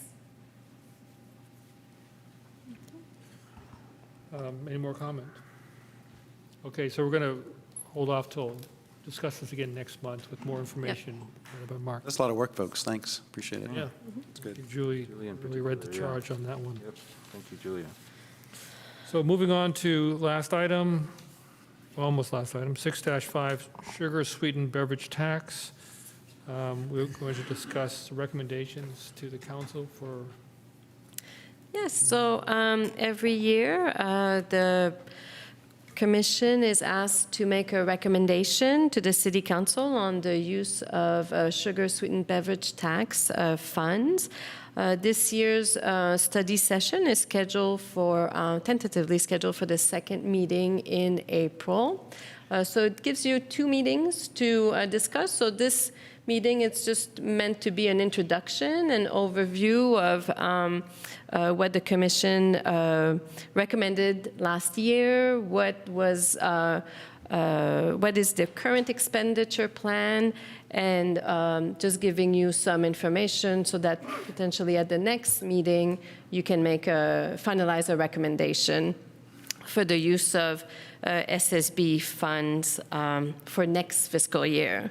So a little bit of background. In November 2016, Albany voters approved Measure 01, which is a tax on sugar-sweetened beverages.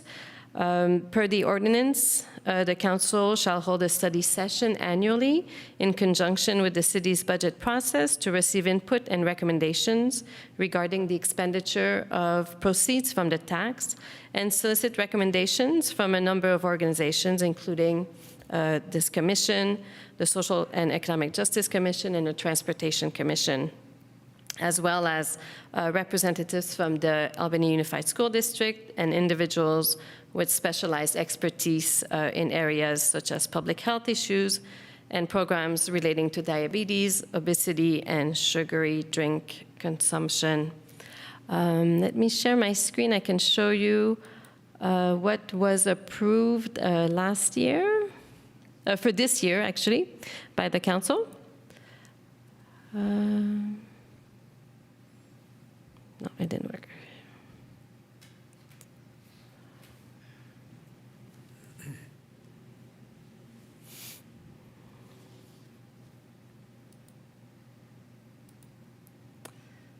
Voilà. Okay, so this year the council approved the Crossing Guard program, which has been approved for these funds since fiscal year 18-19. They've also approved the Healthy Me Music and Movement program, which is a program implemented in person this year by Healthy Me Kids in English and Spanish in a USD preschool, transitional kindergarten, and kindergarten classroom, as well as Albany Preschool and Kids Speaking Spanish Preschool. And this program has been funded with SSB since fiscal year 2019-20. Bike Safety Program is another program that's been funded since fiscal year 19-20, and it's a program that provides education and training courses for bicycling and to elementary grade students.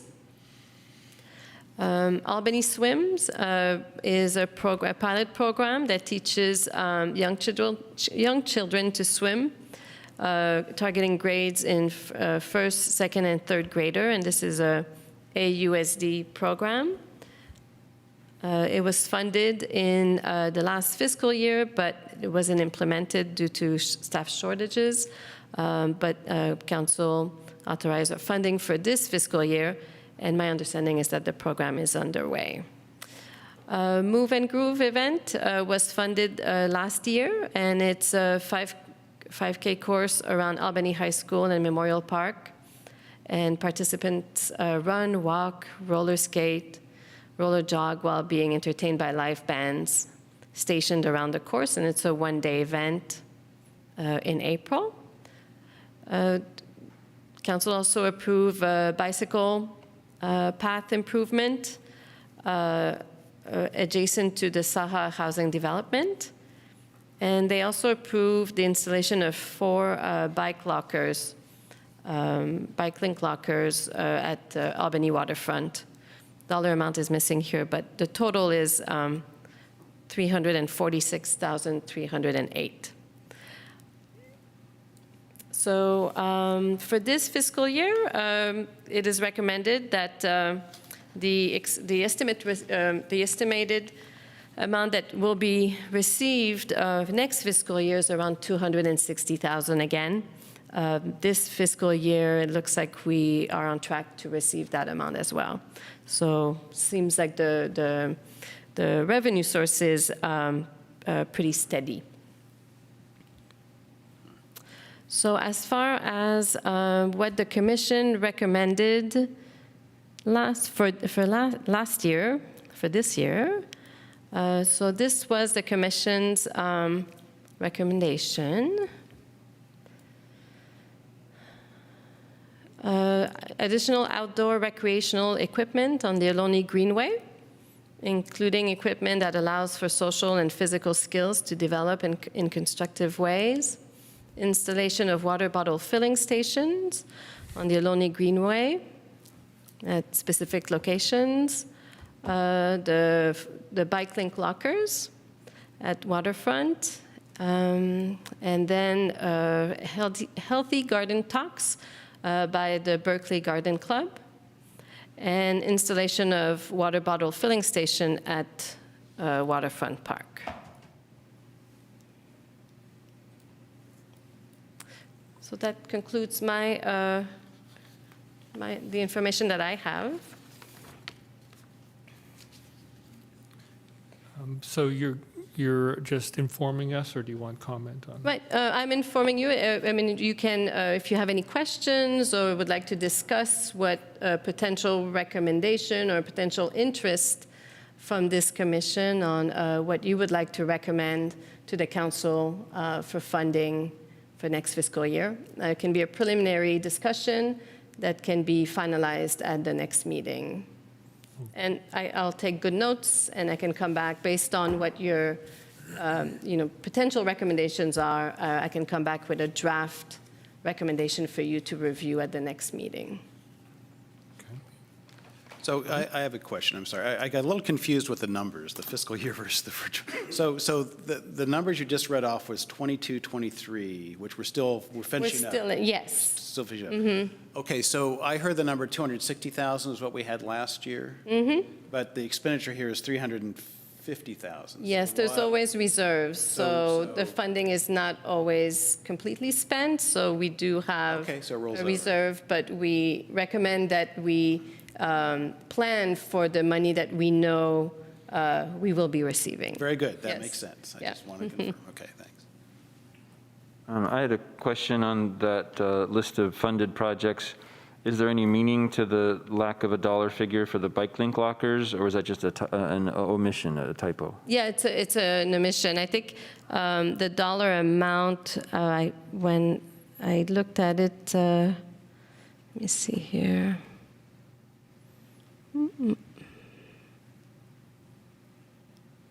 Oh, I can't find it anymore. But I think I saw it was $16,000. So, That was the estimate, yeah. yeah.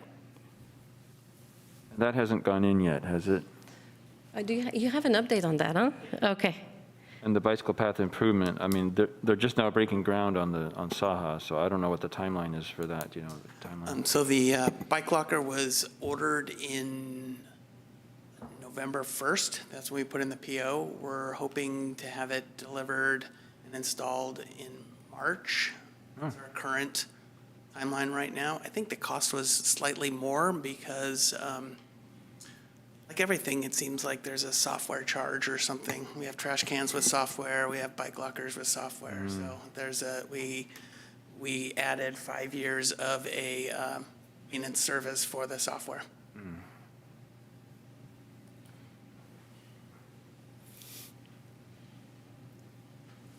Other questions, comments? Or public comment then? Oh, public comment. Yes, I'm looking. Yes, there is one. Okay, go ahead, Jeremiah.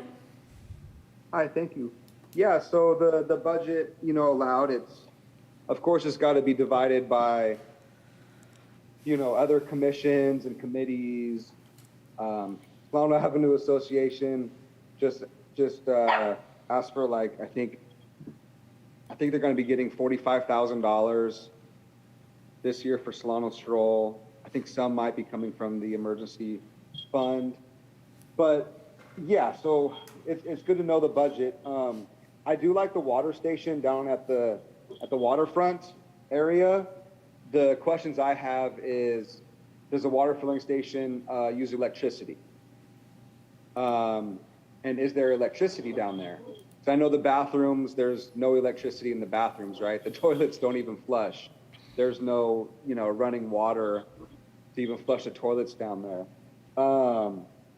So I'm not sure the costs involved in, running electricity, power pole, temporary power pole, water pipes, to put in one water filling station. It's a great idea. I think it needs to happen eventually because people need to drink water.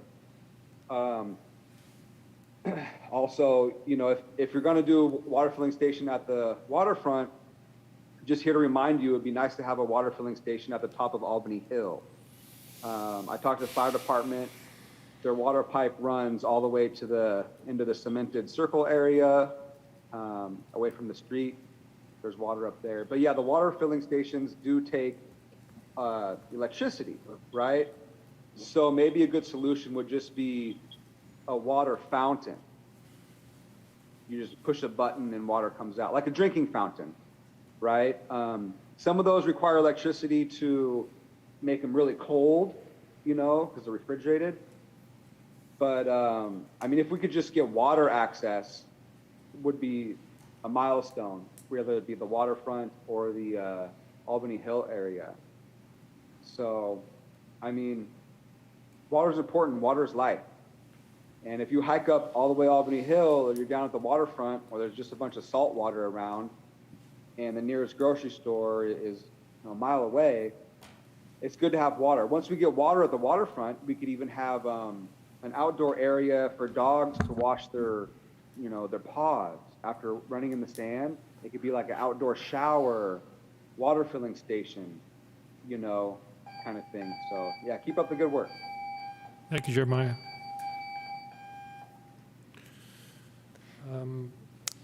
That's it. All right, well, actually, that's a good question about the installation of water bottle filling station at Waterfront Park. In the past, that was always too expensive.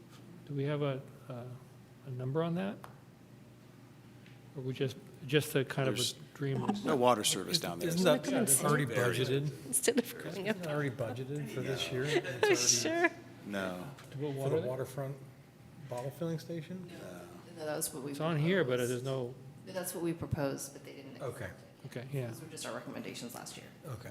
Right, so the challenge with water service at the bulb is there is no potable water service out there, so we would have to bring it back from someplace. Sorry, yeah, I just read that. I was thinking this is from last year. I was thinking we were recommending that somehow. Yeah. So Yes, that's right. That's the challenge. I think, from what I understand, East Bay Regional Parks, when they did their project and put the restroom out there, they looked into it, and it was just, It's too expensive. it's a fair amount of money. Why can't you just connect to where Golden Gate Fields connects? I'm asking. So I think at one point there was a irrigation service going over there, but then again, you can't tap into irrigation service, so you have to go tap into their potable service. Oh, okay. Which I think is on the south side of the property. And then we'd have to come, if we'd have to come up with some agreement with them about how that works. Okay, So yeah. All right, that's kind of. It's pretty much just as complicated and expensive. it's just as pretty much okay. it's so all- it's no shortcut here. Okay. Yeah, there's no That's not something that shortcuts. changed, but you're right, that's what I recall, okay. And the idea of a volleyball net comes to mind, but, Sweet. I mean, I feel like it's interesting. I'm always looking at what they fund, because they take recommendations from all the different commissions, and I'm always like, oh, which ones of ours got funded? Very, very few, no. Never. So I'm just trying to figure out, what do they want to see that would actually get funded?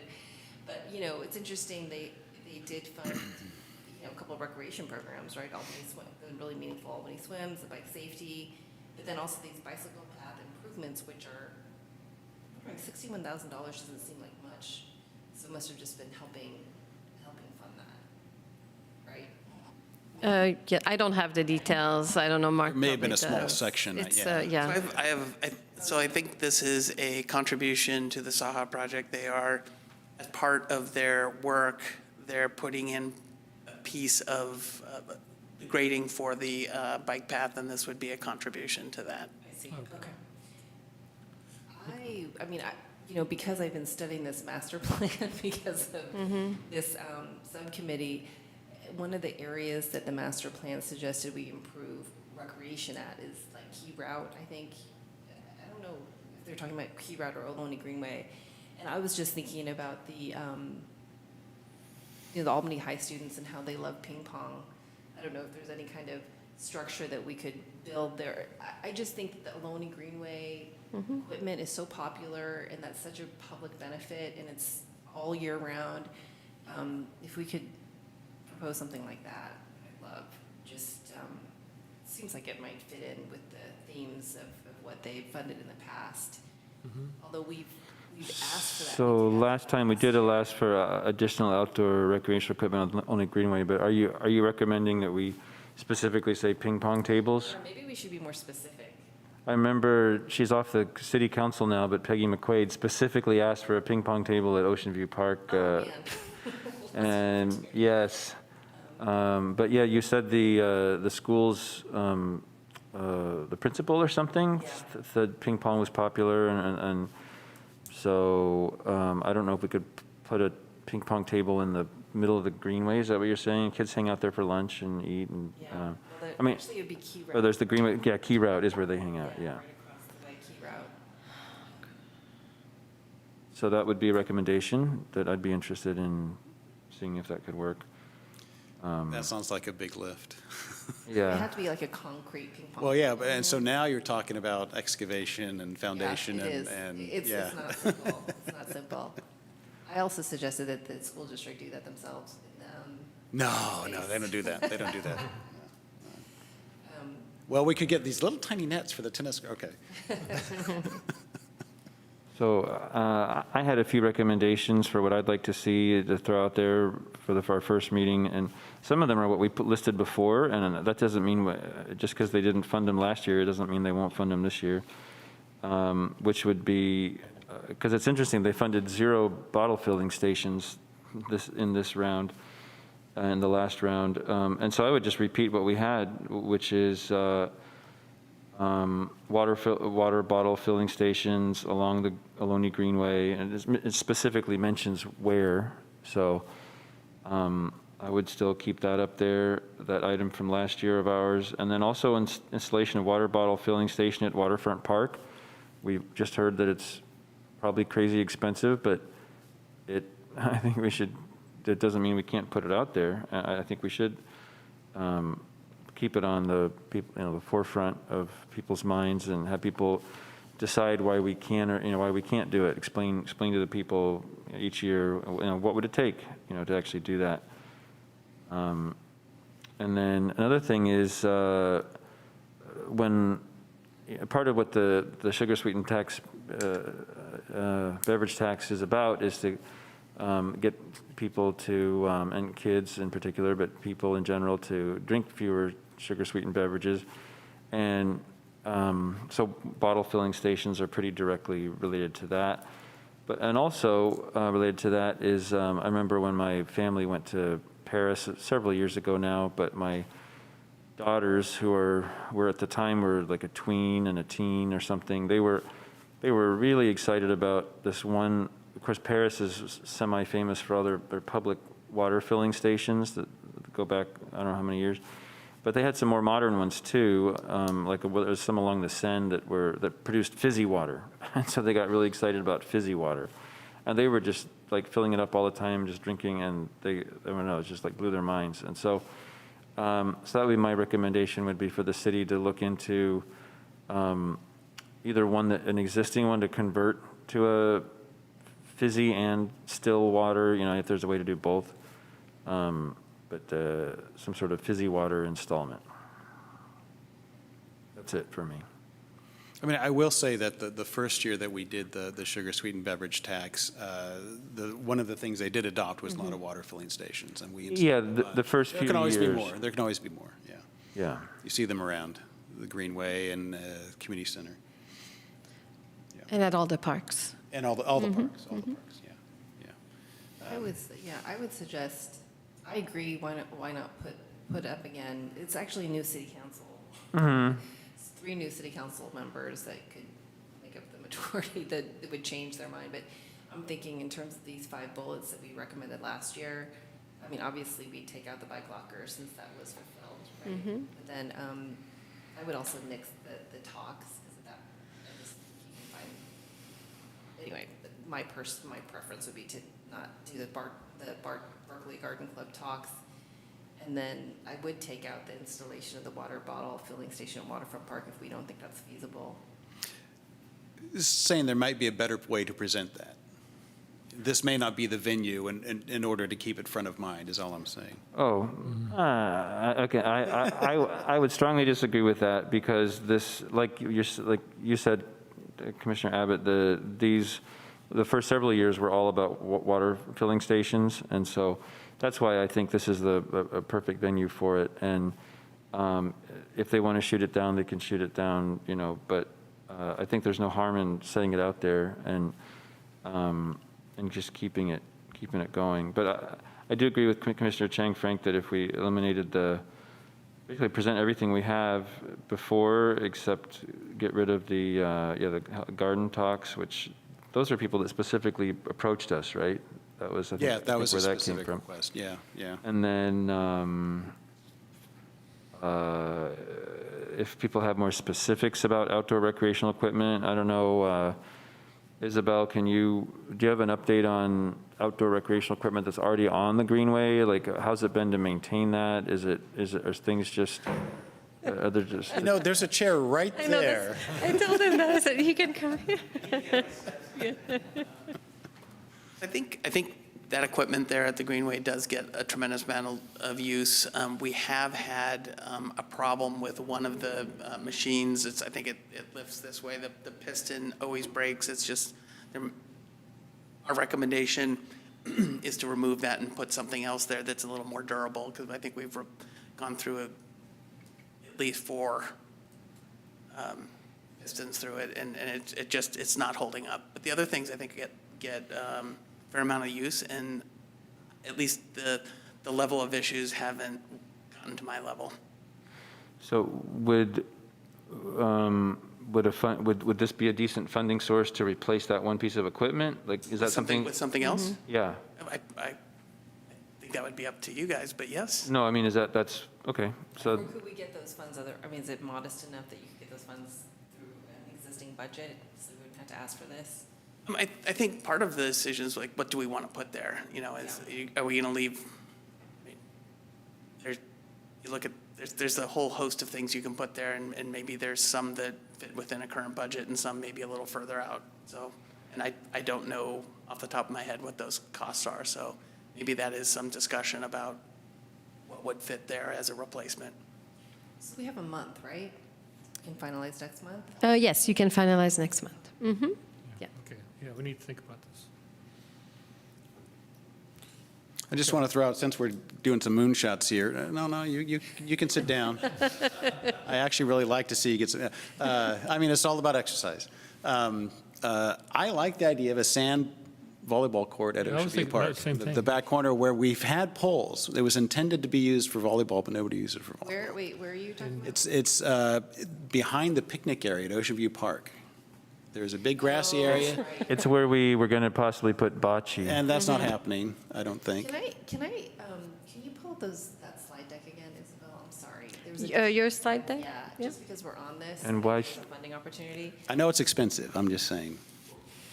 I think sand Go ahead. volleyball's got to be better As than I bocce. understand, one of the issues with that location is the drainage, where it's very, very wet all the time, and that's an issue for volleyball. That's why they or- call it beach volleyball. Yeah, well, that was how the $50,000 bocce court turned into a $250,000 bocce court. It was shocking. Yeah. Mark, I'd love your advice on this, if you don't mind staying there for a second, once the slide deck comes up.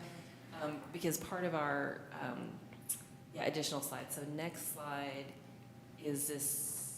Oh, I just wanted to show people who had concerns about the surface, is that the city of Berkeley, Strawberry Park, has a volleyball court on a tennis court type surface. But the other research that Brian Martin, actually Commissioner Martin, has been doing is on the baseball court or baseball field at Memorial Park. So the next slide just shows this is a regulation size. I think it's for high school, but I think even for, anyway, it's a regulation size baseball field shape. And next slide. And so this is an example of a baseball field that has that sort of boundary around it, that actual sort of diamond shape.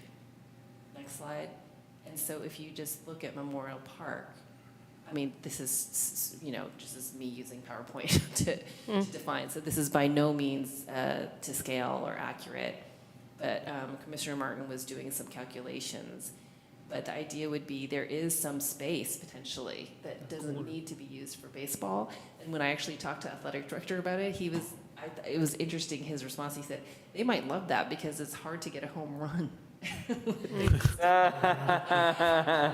They do it, though. They hit balls over Yeah. on the Buchanan all the time. I mean, I think, putting a fence up would be problematic for other sports that might use that area, like the, impromptu soccer. Yeah.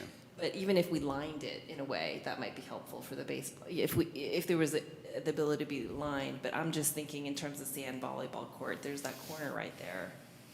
I don't know how big it would have to be, et cetera, but it's an opportunity. I mean, and to be fair, being somewhat familiar with that use as softball, there's often soccer equipment back in that corner anyway. Yeah. So it's not going to add a new hazard. There's already hazard there. So I don't know, Mark, if you know about the drainage issues there, or what you think about that off the bat. We do have drainage issues at Everywhere. well, not everywhere, but the drainage issues at Memorial Park are more geared towards this area. Yeah. And then we're trying to resolve that with the improvements to the dog park. I'm not as familiar with the back corner of how that gets used. Something to be investigated. I know the infield is the protected area for the baseball, and I know the outfield gets used by lots of different groups. Yeah. And so there's a whole programming piece to that that would have to get looked at. And isn't some of the field the school district, or am I thinking Memorial? Ocean View has more of a This is split. Memorial. But Memorial is city-owned. Right. Yeah. I think Ocean View has the right field. There's a section of that that's I thought it went, horizontal. There's a school building just off this picture here, and I thought parallel to that or all the way across. Yeah. I think the fence line is the boundary. Okay. Yeah. Okay. Yeah, from what I think we know from community development, that this is all city. Okay. Okay. Good. Yeah. And we do use the Memorial Park field for other sports as well, especially during the summer camps. Yeah, so that would be, if we were to propose something like that, obviously we'd talk to those interest groups, those kinds of camps, and about what they would need in terms of space.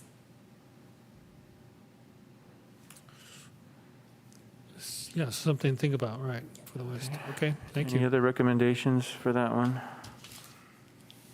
So is that a recommendation, sand volleyball court? Yeah. Well, we Yeah. have a month to think about it, but Yeah. Yeah. And also if you can come back with potential dollar amounts as well, okay. a little bit of research. Got a couple 100 pounds of Okay. sand I can donate. I would get rid of it. Okay, moving on. Thank you for that presentation. Future agenda items. Anyone want to add anything to the future agendas?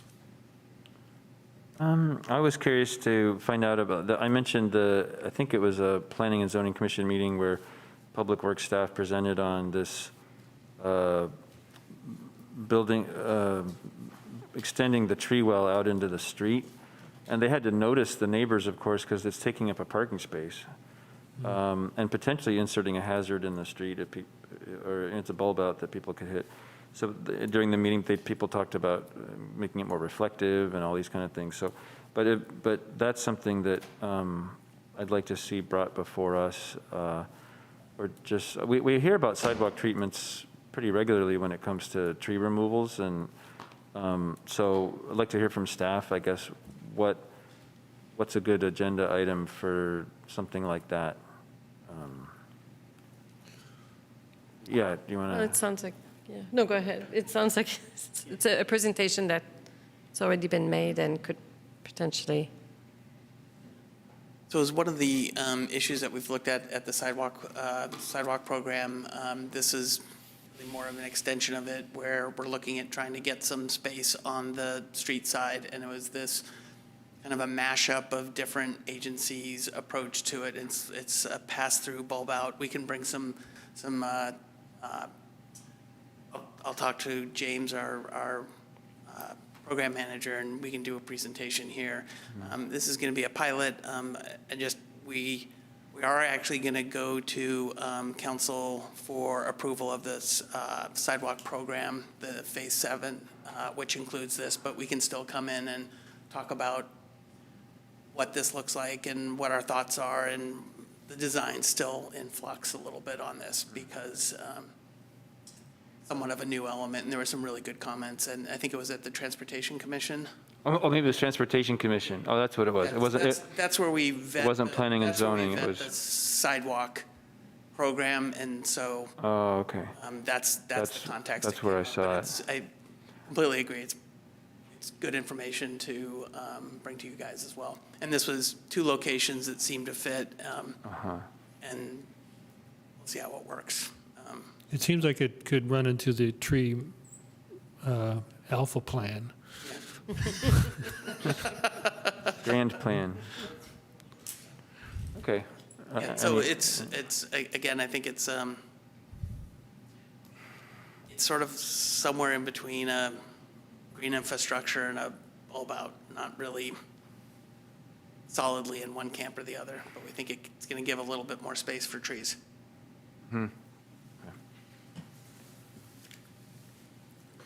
Other? Do we call public here or not? No. Okay. Let's see.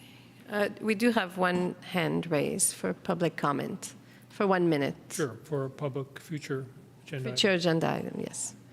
Okay, go ahead, Jeremiah. You have 1 minute. You guys are so nice, and I thank you so much for letting me get this 1 minute here at the end. I was just going to suggest, community gardens. We could discuss, possible sites and locations for community gardens available, and also potentially the implementation of solar panels at the parks. For instance, a solar panel can power the water station at the bulb, or, so just community gardens and possible benefits of installing some solar panels at the parks. Thank you for the time. Thank you. Okay, so that concludes the future agenda item. So it's 8, so 9. Next meeting is March 9th, 7 o'clock here. And that adjourns our meeting. Thank you. All right. Thank you. Thank you.